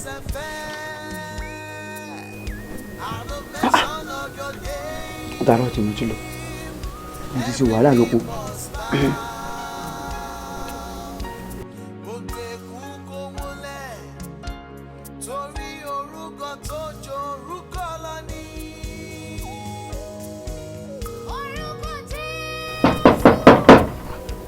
lálẹ́ nínú ọmọ ọ̀hún ẹgbẹ́nu ọ̀nà wọlé o.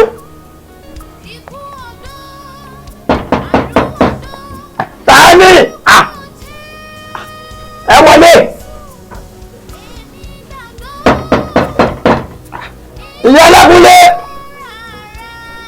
wọ́n bẹ̀rẹ̀ títí àwọn tí ń kalẹ̀kùn yìí o. tààmì gẹ́ lálẹ́ ní ọ̀gẹ́ tààmì ẹni ọ̀hún tó ti gbẹ́dọ̀ jẹ.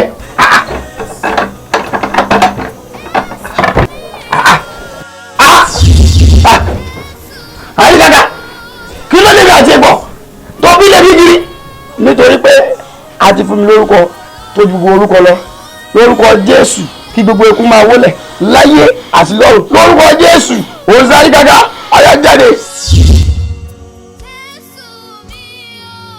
Jésù ṣe o Jésù ṣe o kí tẹ bá pẹ́ lágbólé báyìí torí pé ní tó ṣẹlẹ̀ gbàgbé lẹ́rù ó jẹ́ ìjẹ́ ìwé bíjẹ́ bá tí bá wọlé yọ̀. kábíyèsí a máa ń pọ̀rọ̀ ìlọ́wẹ̀ ó máa ń láàárọ̀ nínú ọ̀rọ̀ balóòsà ó mọ̀ tó pérò ẹ̀yin olóyè àbíkílẹ̀ ni mo wí. bẹ́ẹ̀ ni òtítọ́ ọ̀rọ̀ ni ìyálóde sọ kábíyèsí ṣé bí wọ́n sọ wípé ọba bá lórí ohun gbogbo ni kí ló wá dé tí balóòsà ó wàá sọra rẹ̀ di kànáńjọ́gbọ́n mọ́ wa lọ́wọ́ nínú ìlú yìí. kábíyèsí mo lérò pé ẹ gbúrò òkìkí balóòsà látàrí agbára burúkú tó fi ń yẹpẹrẹ òrìṣà àríkàkà àbí balógun kí ló rò bí mo sọ. kábíyèsí ẹ̀yin olóyè kí là ń gbọ́rọ̀ bí ẹ̀ ń gbàgbọ́ ọtí sí ọdún àríkàkà ló ti súnmọ́ etílé yìí ẹ ṣe já kúkú pé balóòsà gbogbo aláwọn pé bí balóòsà kan ò bá kú èmi ò lè jẹ ẹ jẹ́ àpè balóòsà kó wá sọ tẹnu ẹ̀ nítorí lọ́bẹ̀ tẹ gàrú ọwọ́ àbí. ẹ̀yin olóyè ẹ ṣeun ẹ kú àkíyèsí ṣùgbọ́n èmi náà ti dégbèsè lórí ọ̀rọ̀ yìí láìpẹ́ yóò wá wí tẹnu ẹ̀. ó dà báwọn àfi kó wá wí tẹnu ẹ̀. ọ̀rọ̀ ti yanjú nù. ó ti dà báwọn. ọ̀rọ̀ ti yanjú nù. àbí ẹnìkan ṣe á máa da gbòòlù láàmú. ọba adékànmí o aláṣẹ kejì òrìṣà mo súnmọ́ bá níwọ̀n ẹgbẹ̀fà mo jìnnà sọ́ba níwọ̀n ẹgbẹ̀je ta ló tó láti gbọ́ ọ lẹ́nu kábíyèsí ọba tó tó. wo tẹ kó o gbẹnu ẹ sọnà dúró ná. kábíyèsí o. awo pé da. kábíyèsí. awo pé da. sọ́ọ̀lù òrí bí balóòsà ṣe fẹ́ túlù mọ́ mi lórí àbí ta ló sì mọ̀ bóyá àjọmọ̀ ẹ̀yin méjèèjì náà ni. kábíyèsí àjọ ọmọ wa bíi ti bó o ṣèbí ń jọ́ kìnínní àná ìbáwọ̀ àwo náà làwa bá yín nípa ọ̀rọ̀ balóòsà nípa òrìṣà tí balóòsà lòun gbà gbogbo àwọn awo gan ó kan wá lóminú ṣé ìtò ń sọ fún wa ní ìsinmi wípé ẹnu kábíyèsí kò kábà ló ṣàmọ́nú ìlú àbí bí ṣe ń fi ọ̀rọ̀ àbùkù ọ̀rọ̀ ẹ̀tẹ́ tó ń sọ sí òsàlẹ̀ wa yìí kò sí nǹkan kan tá a lè rí ṣe sí i. mọ́dà ọ̀tún wọ́n ti sọ bẹ́ẹ̀ mọ́ òdi aṣọ ni kò ṣeé wọ̀ kábíyèsí ẹ̀yin olóyè ẹ gbúrò gbọ́ mo mọ̀. ẹ wo ọ̀rọ̀ ọba lóṣà ó ti fẹ́ sú wa nílùú yìí o àbí kí lẹ́ni mo sọ ẹ̀yin olóyè yòókù. àwọn pé gba ti sọ̀rọ̀ ẹ já wo ohun tí ó sì. ọ̀tún kábíyèsí ẹ jẹ́ wá nǹkan ṣe sọ̀rọ̀ ọba lóṣà yìí o àbí. ẹ já wo ohun táwọn pé gbọ́ ó ṣe. kí ó fi túlù mọ́ wa lórí tán. kọ́mítì kejì orí karùn-ún ẹsẹ̀ 17 ó ní nítorí náà bí ẹnikẹ́ni bá wà nù Kristi ó di ẹ̀dá titun ẹ̀rí tí Bíbélì sọ bẹ́ẹ̀ pé bí ẹnikẹ́ni wíwo ni ẹnikẹ́ni yẹn o ẹnikẹ́ni tí ó ti gba Jésù Kristi gbọ́ gẹ́gẹ́ bí Olúwa àti Olùgbàlà ẹnikẹ́ni tá a ti bí nípa ti Ọlọ́run tó ti gba ìyìn rere Kristi gbọ́ tá a ti pè ní ọmọ ti Ọlọ́run tá a ti bí nípa ti ẹ̀mí Ọlọ́run Bíbélì pé irú ẹni bẹ́ẹ̀ ní ta ni o ẹ̀dá titun máa sọ̀rọ̀ nípa ẹ̀dá titun kí nìkan tó túmọ̀ sí òkè a ó rí àkíyèsí ẹ jẹ́ ká kà tán ó ní pé ohun àtijọ́ ti kọjá lọ kíyèsí wọ́n sì di titun kí ló di titun ohun gbogbo nípasẹ̀ ẹni tí a rí nínú Kristi yẹn ó ní bí ẹnikẹ́ni bá wà nínú Kristi ó ló di ẹ̀dá titun kí ló túmọ̀ sí kéèyàn wà nínú Kristi ohun tó túmọ̀ sí kéèyàn wà nínú Kristi náà ni pé kéèyàn gba ìyìnrere Kristi gbọ́ kéèyàn ti jẹ́wọ́ Jésù Kristi gẹ́gẹ́ bí Olúwa àti Olùgbàlà kéèyàn ti gbàgbọ́ pé torí òun ló ṣe wá sáyé torí òun ló ṣe kú pé Ọlọ́run fi ṣe ẹ̀ṣẹ̀ nítorí tiwa tí Ọlọ́run sì jí dìde nítorí ìdáláre wa ohun tó túmọ̀ sí nìyẹn pé lọ́gán téèyàn bá wá gba èyí gbọ́ irú ẹni bẹ́ẹ̀ Bíbélì pé ní ẹ̀dá titun. òpó tó dúró gírí gírí gírí láì ní ìbẹ̀rẹ̀. afẹ́fẹ́ tí ń fẹ́ lẹ́lẹ́ lẹ́lẹ́ lẹ́lẹ́ láì ní òpin. ẹ ṣe ẹ̀yáwó lónìí dandan ni kò ní dọ̀la òní ni balóòsà ó gbà pé ẹran tó fà tó yí báyìí ní pè náà mọ̀ àìpé kọ́mọdé ó mọ̀ dẹ́tẹ̀ o tó bá ti lè dánú gbógbé ájì ó mọ̀ pé àwa wo wọn ìkọyà wa kọ́mọ́ fèwé bò òòṣà wádẹ̀ ní kò ṣeé rí fín torí òòṣà rí kaka gbogbo wa la mọ̀ pé òòṣà kan takuntakun tí gbogbo wa ń bọ ni àwọn àjọ mọ̀ pé ẹnìkan ẹ ṣe kó mu jẹ mọ́ọ̀rù sí lògùn ẹ̀ bọ́mọdé bá tẹ́rí sí ọrùn ó wọ̀. bẹ́ẹ̀ ni àwọn pé gbà balóòsà ti gbàgbé ni pé àgùntàn tó ní kó mọ̀ ṣe níjọ́ kìíní àná tó kọrí kókó tó ṣe kò mọ̀ níwò bẹ́ẹ̀ òbúkọ tó sọrùn kíkí tó ní ó mọ̀ ṣe níjọ́ kìíní àná tó kọ̀ tó ní ògbọ́ràn gùyà rẹ̀ káàkiri yóò gbà. balóòsà ti gbàgbé ni wípé ẹtu tí wọ́n ní kó má dẹ̀rú ẹ̀wò ọjọ́ kìíní àná ó fi inú bó ṣe lé ní àgbò kété tí wọ́n ní kó má dẹ̀rú ẹ̀wò orí òkìtì ló fi ṣe yẹ̀wù á jẹ́ kí balóòsà ò mọ̀. ẹ̀yàwó ẹ̀yàwó bísí ọ̀bá pẹ́lẹ́ nìkan ìpẹ́sẹ́ pàṣán ìbínú pàṣán ìbínú pàṣán ìbínú ó ṣeun ó ṣeun ó yá gbéra ó dọ̀dọ̀ balóòsà mo fẹ́ kó jí ó mọ̀ pé ẹnìkan ìrawó fín òòṣà rí kaka ẹnìkan èrí fín ó dàbọ̀ máa lọ ó ṣeun ó ṣeun ẹ ṣeun. a jòyè pé odò tó bá gbàgbé orísun rẹ̀ gbígbẹ ni ó gbẹ. yóò gbẹ dànù pátápátá. bẹ́ẹ̀ni ẹ ṣe ìyàwó yóò gbà yóò rò níṣẹ́ wa balóòsà ó wà bálàrú ẹ̀ kó mu jẹ kò ṣeé ṣe. kí làwọn ohun tí àtijọ́ yẹn ìgbé ayé àtijọ́ oló ti kọjá lọ májẹ̀mú àtijọ́ oló ti kọjá lọ èpè àtijọ́ oló ti kọjá lọ èpè tó ti ń ṣiṣẹ́ nínú ìdílé yẹn gan ohun tó ga jùlọ tí Ọlọ́run kọ́kọ́ fi jìn ènìyàn òní ìdáríjì ẹ̀ṣẹ̀ téèyàn nínú Ọlọ́run yẹn pé lọ́gán téèyàn gba Jésù Kristi gẹ́gẹ́ bí Olúwa àti Olùgbàlà gbogbo ẹ̀ṣẹ̀ rẹ̀ àti fi jìn ó di ohun àtijọ́ kò sí àkàsí kò sí àkọsílẹ̀ ẹ̀ṣẹ̀ kankan nípa rẹ̀ mọ́ Ọlọ́run ti fi gbogbo rẹ̀ jìn ó wá ní kò wá tán síbẹ̀ ó ní májẹ̀mú ìdílé ni ó ní èpè ìran ni ètò tí ń ṣe nínú ìdílé tí a ti bí ni rí lè jẹ́ kó dúmọ̀ fún ẹ. mo wá retí ẹ̀ ní ìṣòro àrí ọ̀sùn bẹ́ẹ̀ bá tó lọ tó bí ọ̀sùn kárólé bàbá o ẹ kó wá fún mi lábọ̀ ó jẹ́ pé bá bàbá mi dùn Balósà kí ló dé Balósà wọ́n sùn mọ́ wọn sáàmọ́ tó ṣe bàbá ní Balósà kí ló ṣe wọ́n kí á súnmọ́ wọn pàṣẹ rí inú kí ló ṣe yín bàbá. orí ọ̀kẹ́rẹ́ koko láwo bá wí fọmọ ẹni àgbẹ̀. bàbá Balósà mo wí bẹ́ẹ̀ náà kí ló ṣe pàṣán bìrì. ẹ mọ̀ ẹ̀yin ọ̀rẹ́ mi á wí fọmọ ẹni àgbẹ̀ bẹ́ẹ̀ ni o bá a wí fọmọ ẹni àgbà. kò tí rí nǹkan kan kẹsẹkẹsẹ lórí pàṣàpàṣà sì ń bọ̀ ọlọ́mọ bá ru wa báyìí lè rí. bàbá.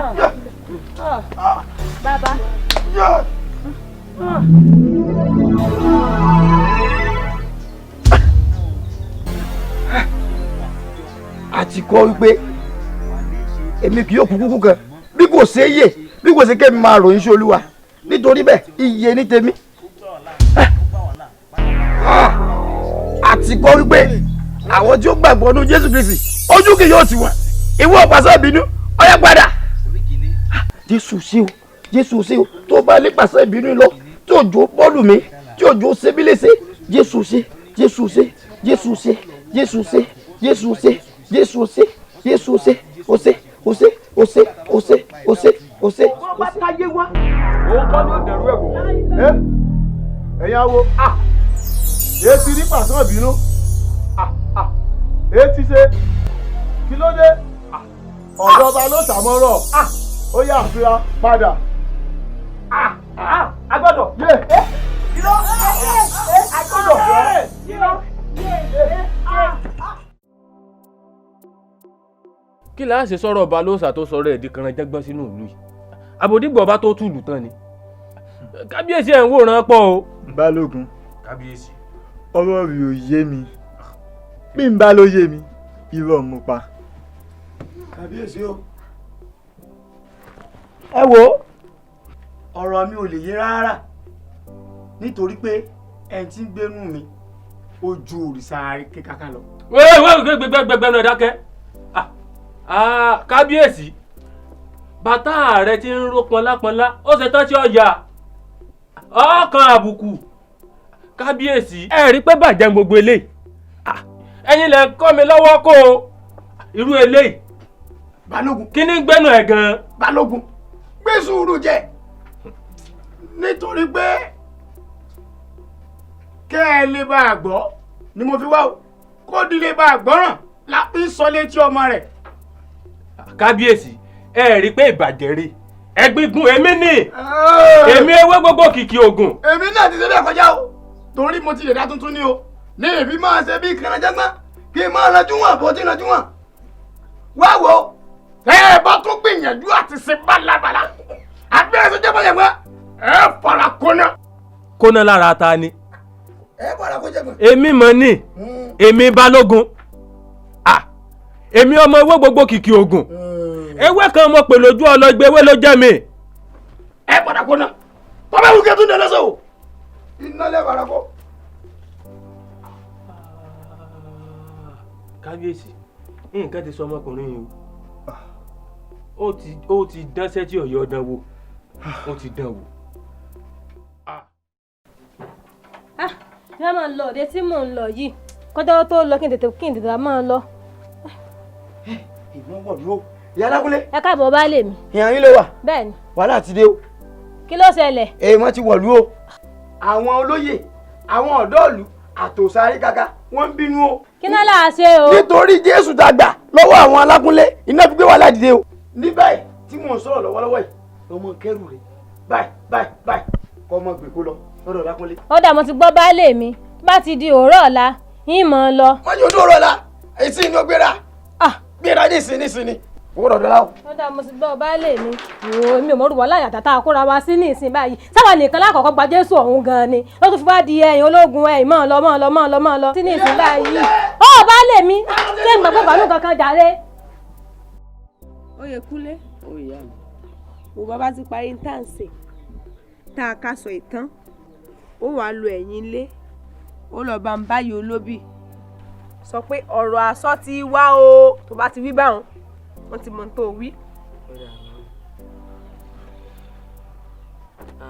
ìyá mi ọtí ẹ̀dùn náà ṣé bí àyà àti kábíyèsí sì máa wò lórí ọ̀rọ̀ Balóòṣà tí Balóòṣà fi túlù mọ́ yín lórí. àkùkù wòran iyú gan ló rán mi létí ìgbésẹ̀ tí mo ní màá gbé lórí ọ̀rọ̀. ìgbésẹ̀ irú ìgbésẹ̀ wo ni. Oyèkúnlé máa wò tí ẹ wò mo dé tán bá ń kásọ ìtàn. ó dáa o má pẹ́ o.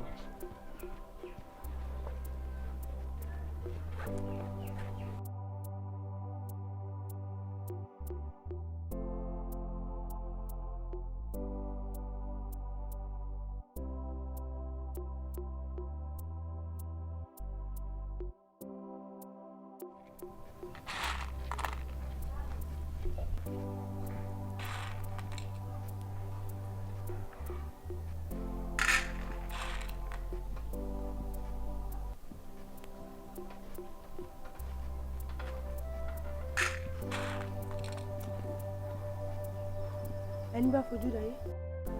ó di dandan kó rí já ayé ìyálóde ṣé ò sí ó ṣòro rọ kùtùkùtù ó wá gbé jókòó kó jókòó.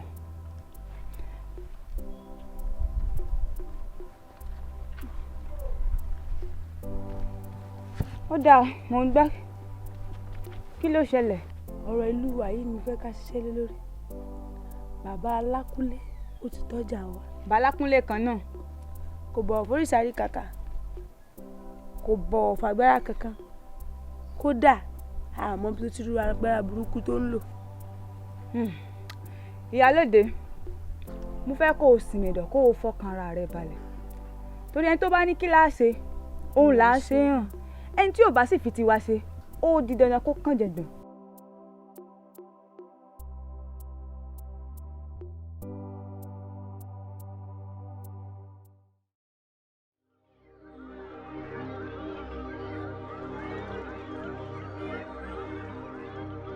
ẹni bá fojú dáyé ó di dandan kó rí jà ayé. ẹni bá fojú dáyé ó di dandan kó rí jà ayé. ẹni bá fojú dáyé ó di dandan kó rí jà ayé.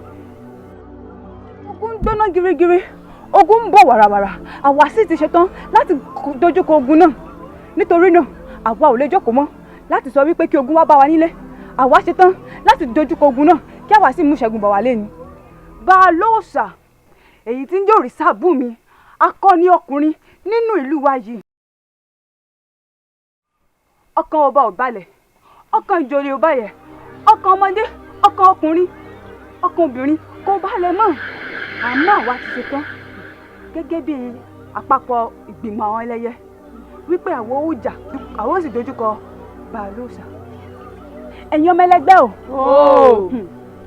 a ó pe orí òrìṣà gbẹ̀mí lálẹ́ yìí ọmọ Àpèkẹ́ nítorí wípé ó ti ríjà wa àwa ò sì fún ní ọrùn pa a ó lókun ayé a ó sì fi pa á látọjú oorun. ó yá ẹ dáwọ́ yín jọ kí a sì pè é ní àpèpá. òrìṣàgbẹ́mi ọmọ Àpèkẹ́ ìwọ ni a fẹ́ pè. òrìṣàgbẹ́mi níbikíbi tí o bá wà kí o máa jẹ wa ní wàrà ṣẹṣà nítorí wípé ewúrẹ́ tí a bá pè òun ni ó ń jẹ wa àgùntàn tí a bá pè òun ni ó sì ń dáhùn. ó yá ẹ pè é. òrìṣàgbẹ́mi ọmọ Àpèkẹ́ o òrìṣàgbẹ́mi ọmọ Àpèkẹ́ o.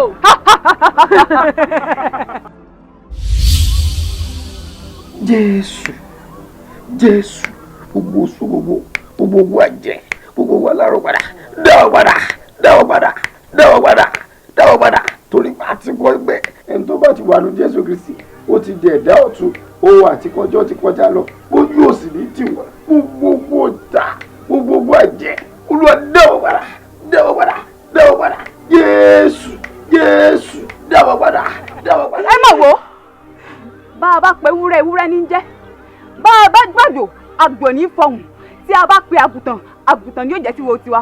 ẹlẹ́ẹ̀kẹta rẹ̀ rèé kí o máa já wa ní o ìwọ ọmọ Àpèkẹ́ ó yá o ní wàrà sísà kí o wá já o tiwa. oríṣẹ́gbẹ́ mi ọmọ Àpèkẹ́ o. iná ẹsẹ̀ mi o.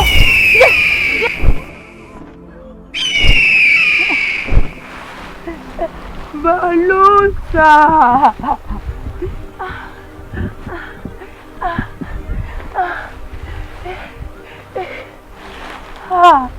Balóòsà.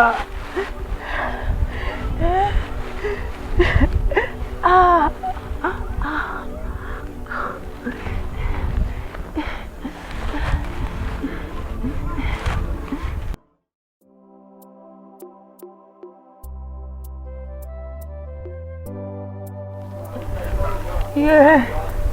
Balóòsà.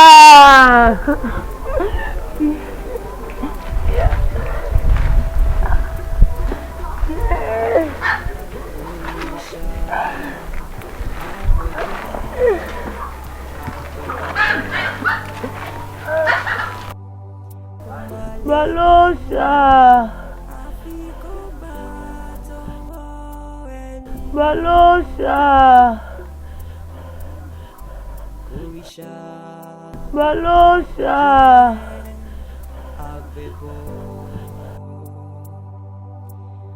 Kò má lè gbà ní o, àfi kó gbà tọwọ́ ẹni.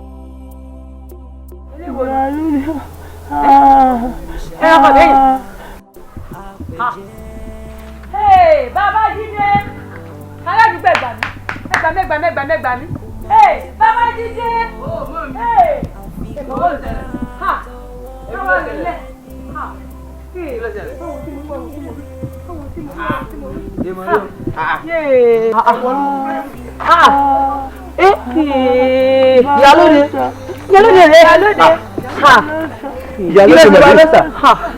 Ìyálóde.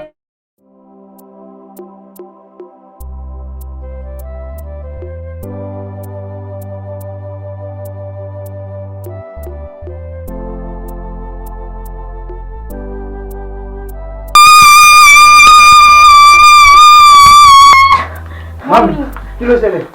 Kí ló dé bí ó ṣẹlẹ̀? Kí ló ṣẹlẹ̀? Ọ̀rẹ́ kàkà. Ayé kàkà ni. Kò sáré kàkà ń bẹ̀ ẹ̀ tó kọ́ ìbàlẹ̀. Kò sí òòsàn kankan bí yìí. Kò dẹ́ sáré kàkà ni. Bóyá àkọ́tẹ́ ìrò látàbí. Ẹ wo ẹni sùúrù. Sáré kàkà ń bẹ̀ ẹ̀ pẹ̀lẹ́. Ìkọ́tẹ́ ìrò látàbúlé ni ẹ̀ pẹ̀. Kò sáré kàkà ń bẹ̀. Ẹ má rò mọ́ kò sáré kàkà ń bẹ̀. Ẹ pẹ̀lẹ́. Nǹkan tẹ́ ẹ̀ ń rò ní ọjọ́ ẹgbẹ̀rún ni mọ́.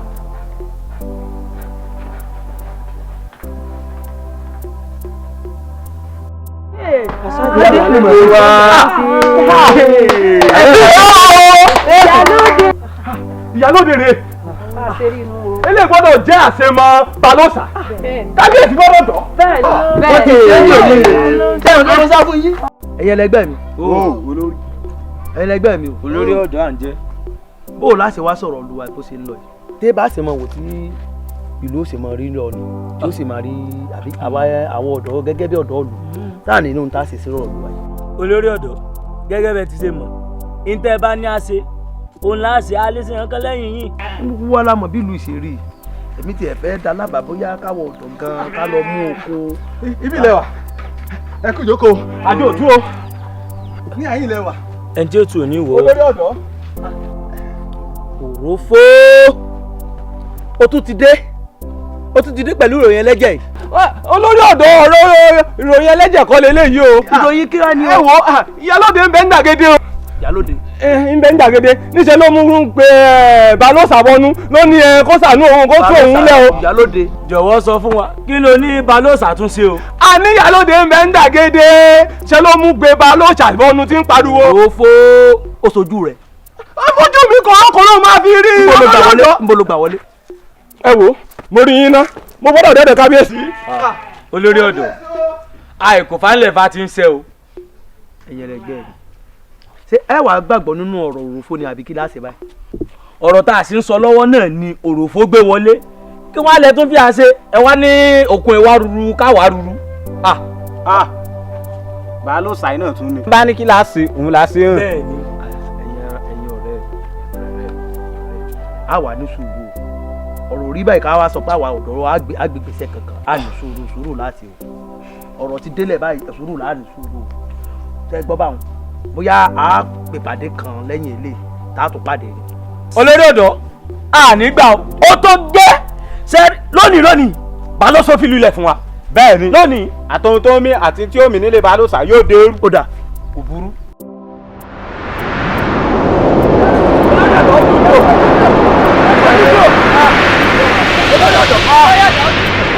Lọ́yọ̀dọ̀ ojú mi ò.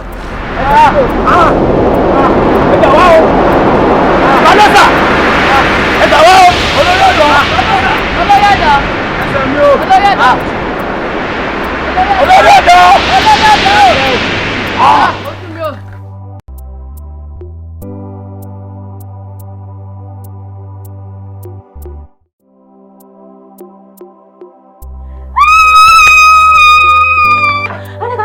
Mami.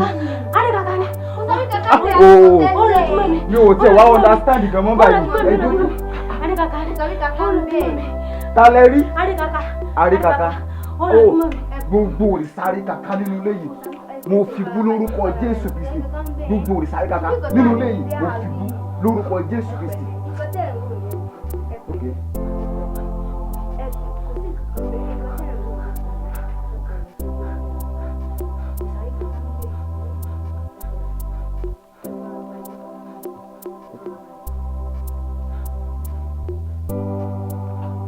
Hello, Reverend.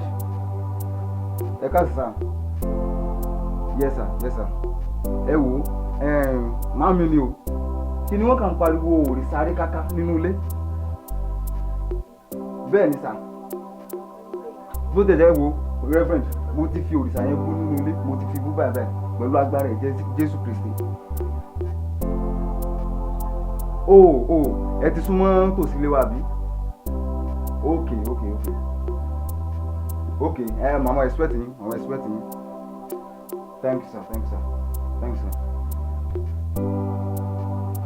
Mami, ẹ fọkàn balẹ̀.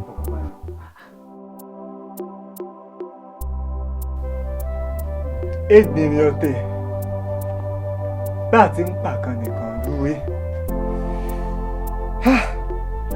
Kí ni mo fẹ́ ṣe sọ̀rọ̀ balóòsà yìí tí ń dàlúrú mọ́ mi lórí? Àbíṣẹ́ bá ṣe máa wò náà rèé.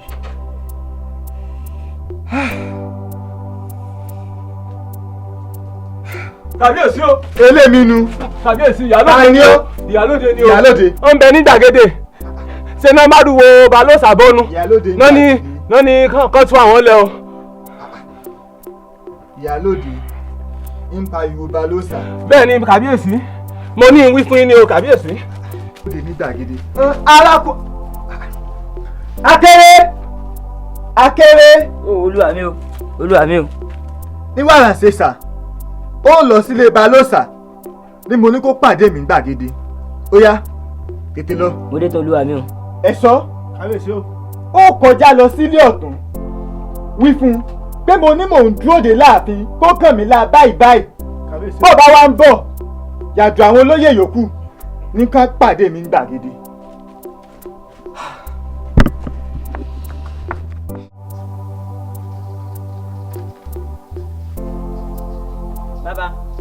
Bàbá kárólé o kábíyèsí ló rán mi sí yín o. Sí o. Wọ́n ní kẹ́ pàdé àwọn ní gbàgede ní wàrà ṣíṣà.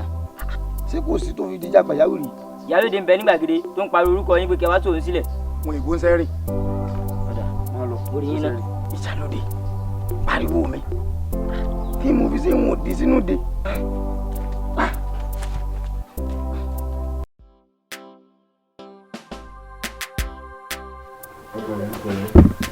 Àlàáfíà fún yín o.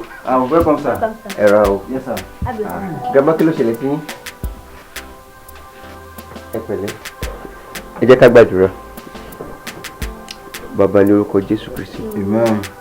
Ọlọ́run àgbẹ̀yìngà lórí ìdílé yìí. Ọlọ́run gba ọpẹ́ wa. Amen. Ògo ni fún orúkọ rẹ Jésù Kristi fún ìṣẹ́gun náà. Lórúkọ ti Jésù Kristi Olúwa wa. Amen. Grandma, ẹ̀mí Ọlọ́run jẹ́ kó yé mi wípé dúkìá àríkàkàn ó sì wà pẹ̀lú yín èyí tó fà á èyí tó rí àríkàkàn fi ń wá yín káàkiri. dúkìá rẹ̀ kan kò sí lọ́wọ́ ẹ ronú sí dáadáa èrèdí tí àríkàkàn fi ń wá yín rùn torí pé ẹ sì ní dúkìá rẹ̀ pẹ̀lú yín. ìṣúra rẹ̀ kan ń bẹ lọ́wọ́ mi. ìṣúra. ọlọ́run má jẹ́ ògọ̀ ayé yóò ṣe dúró lásán. Grandma ẹni tó bá ti ní Jésù ti tó fún ààbò yín ẹ nílò àwọn ohun kéékèèké láti fi lè gbáradì àbí láti fi lè jẹ́ kó jẹ́ ààbò yín orúkọ Jésù Kristi ó ti tó fún ààbò yín. ǹjẹ́ dúkìá àríkàkàn ǹjẹ́ ẹ lè mọ ibi tó wà bí?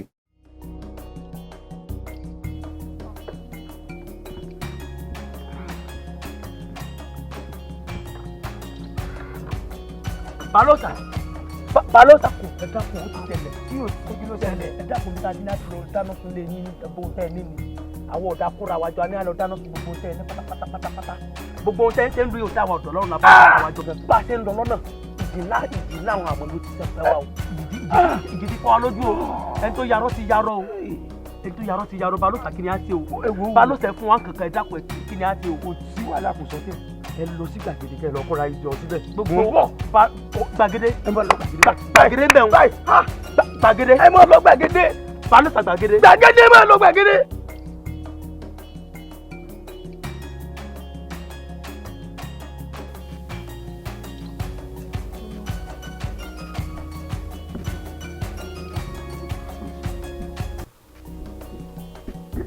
Grandma.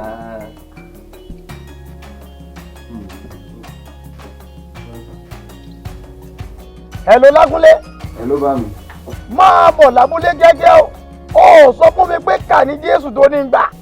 Bá mi, kí ló ṣẹlẹ̀? Gbogbo ará ìlú náà ti wà ní àìsàn náà ti wà ní òde báyìí o. Wọ́n agbára tèmi ò gbé mọ́ wá yanjú ẹ̀. Ó dáa, màá kẹ́yìn lára láìpẹ́. Wo tètè o torí kábíyèsí tí ní wọ́n pàdé àwọn nígbàgede níbi tí ìyálóde ti pariwo. Ó dáa, mo ti gbọ́. Ìṣẹ́lá kúlẹ̀ kí ló ṣẹlẹ̀? Bàbá ló pè mí. Wọ́n ní wàhálà kan wà láàrin bàbá mi àti àwọn ará ìlú. So bódà mo tiẹ̀ ní láti débẹ̀ gangan báyìí. Ẹ̀yin kankan lẹ́wà lọ. Èmi náà tẹ̀lé yín. Ẹ jẹ́ ká gbàdúrà girama. Ẹ mú wá.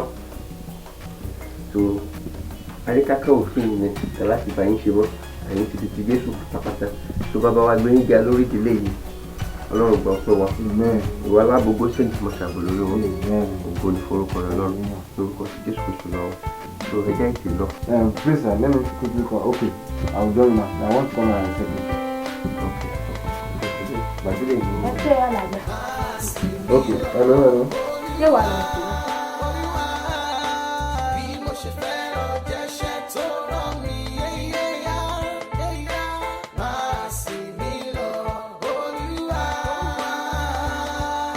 lóde ọmọ mu ọ̀la lóde bí mo lè yí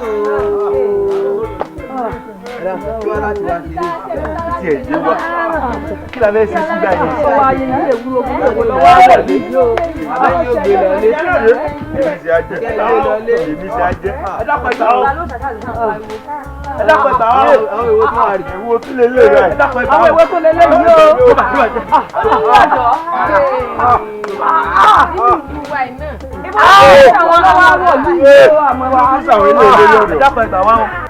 Kí ló tún sẹ́yìn o ẹ̀yin ọ̀dọ́ ìlú? Ẹ̀yin ọ̀dọ́ ìlú? Kí ló dé?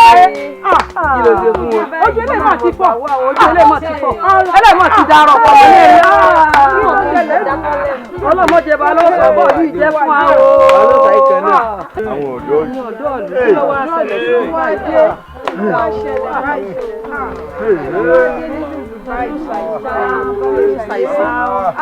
Ọlọ́mọdé bá ló sọ bá yìí jẹ́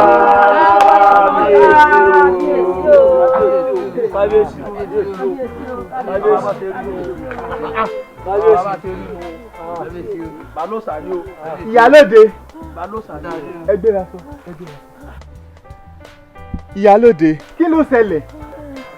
kábíyèsí ara ló ta mí o ara ìlú ló ta mí balóòsà ìmọ̀ pàgbára burúkú ló ní o ara ló ta mí mo fi sàwọn àgbà lọ ọ̀rọ̀ balóòsà nítorí yìí ara ló ta mí ìmọ̀ pàgbára burúkú ní balóòsà tí o.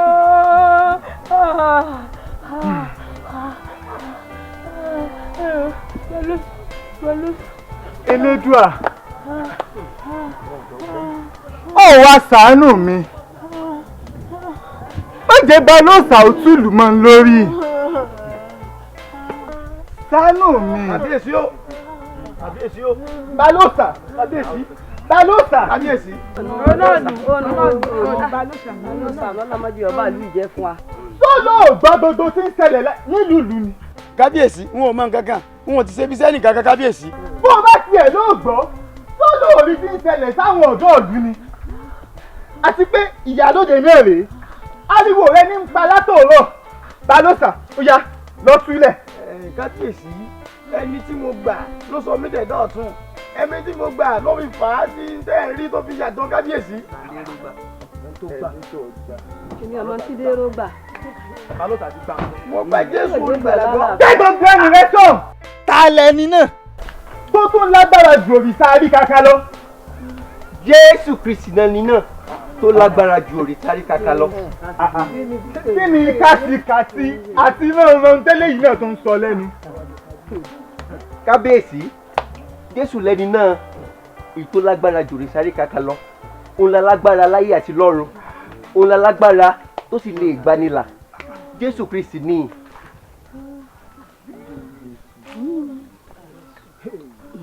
olùṣọ́ àgùntàn ẹ tàn mọ́lẹ̀ rẹ̀ kò yíyan torí inú òkùnkùn náà wà. kábíyèsí kábíyèsí òtítọ́ yìí a gbọ́dọ̀ láyé yín gẹ́gẹ́ bó ṣe ti hàn sí balóòsà. kábíyèsí Jésù tá à ń sọ nípa rẹ̀ yìí ó fi ìfẹ́ rẹ̀ hàn sí gbogbo aráyé nípa kúkú lórí igi àgbélébùú ẹ̀ṣẹ̀ gbogbo ènìyàn. so ó ti fi ara rẹ̀ ṣe ìrúbọ torí ẹ̀ kò sí ìrúbọ fún ẹnikẹ́ni tó bá gbà á gbọ́. kábíyèsí ẹni tó jẹ́ balóòsà nígbà kan rí fún ìlú yìí òun náà ti wà nínú òkùnkùn tẹ́lẹ̀tẹ́lẹ̀ ó wà lábẹ́ ìṣàkóso òkùnkùn bọ̀ ní ìsinyìí ó ti di ti Ọlọ́run torí ẹ̀ lágbára gbogbo Sáríkáká àtagbára gbogbo àjẹ́lú yìí ò fi ká nítorí pé ó ti lẹ́nìkan èyí tó lágbára ju gbogbo wọn lọ. agbára tí balóòsà ní ti ti Àríkàkà Àríkàkà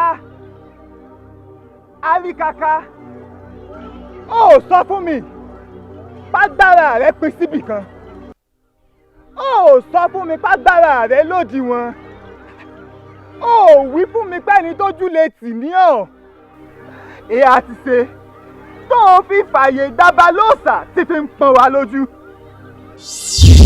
gbẹ́nu ẹ sọ ìwọ òkòrò yìí ìwọ afọ́fún gbẹ̀mù yìí ìwọ tó o ti kú tó rò pé o wà láàyè bí ìbáṣepọ̀ ti kú ni ṣé wo ò lójú ni ò lójú pé agbára tí balóòsà ní ó ju tèmi lọ. agbára balóòsà ju tiẹ̀ lọ. ẹ̀yin ará ìlú Àmórì ǹjẹ́ mọ̀ pé ẹnikẹ́ni tí ò bá ní Jésù Kristi òkú ni. bẹ́ẹ̀ ni òkú ni gbogbo wọn. nítorí láti àtètèkọ́ṣe wá nípasẹ̀ baba ńlá wa Ádámù nígbà tó ṣe àìgbọràn sí òfin Ọlọ́run ní gbogbo ènìyàn pátápátá ti di òkú. ṣé pé òkú ni gbogbo wa. bẹ́ẹ̀ ni ṣùgbọ́n ògo ni fún Ọlọ́run tó fún wa ní ọmọ rẹ̀ kan ṣoṣo Jésù Kristi pé ẹnikẹ́ni tó bá gbà á gbọ́ yóò ní ìyè àìnípẹ̀kun. kábíyèsí àti ẹ̀yin ará ìlú Àmórì so ẹnikẹ́ni tó bá ṣe tán nínú yín láti gba Jésù Kristi gbọ́ yóò ní ìyè àìnípẹ̀kun yóò sì ní ìtúsílẹ̀ kúrò nínú ìdè àti ìgbèkùn èyí tí ó wà. ǹjẹ́ ẹ ṣe tán láti gba Jésù Kristi gbọ́? àti láti gbà àbí ẹ̀yin èèyàn mi. dákun arákùnrin bó la ṣe wá fẹ́ ṣe àwọn tó wà ní orí ìdùbò láìsàn báyìí àbí bí wọ́n ṣe bá kú lélẹ́yìn ni. rárá o ẹ̀yin aráàlú wọn liverpool àǹfààní tó wà nínú gbígba jésù kristi gbọ́ iná ní ìdáǹdè àti ìwòsàn àìsàn wa so ní kété èyí tó bá fààyè gba jésù kristi nínú ayé wọn so wọ́n rí ìtúsílẹ̀ nínú ìdè so wọ́n rí ìtúsílẹ̀. ó yá á ti fẹ́ gba jésù ọ̀. so ẹ̀yin aráàlú àwọn òní. ẹ máa wí tẹ̀lé mi jésù olúwa. jésù olúwa. ó gbàgbọ́ nínú ikú àti àjíǹde rẹ. ó gbàgbọ́ nínú ikú àti àjíǹde rẹ. ó wá láti kú fún ẹ̀ṣẹ̀ mi. ó sì fẹ́nu mi jẹ́wọ́ rẹ gẹ́gẹ́ bí olúwa tó lùgbàlà mi. gẹ́gẹ́ bí ìwé mímọ́ ti wí pípé ẹnikẹ́ni tó bá gbà á gbọ́ ojú kì yóò tì í. ó jẹ́wọ́ rẹ gẹ́gẹ́ bí olúwa tó lùgbàlà mi. gba ọkàn mi là. ògo ni forúkọ ọlọ́run. oh hallelujah. kábíyèsí ẹsẹ̀ rẹ̀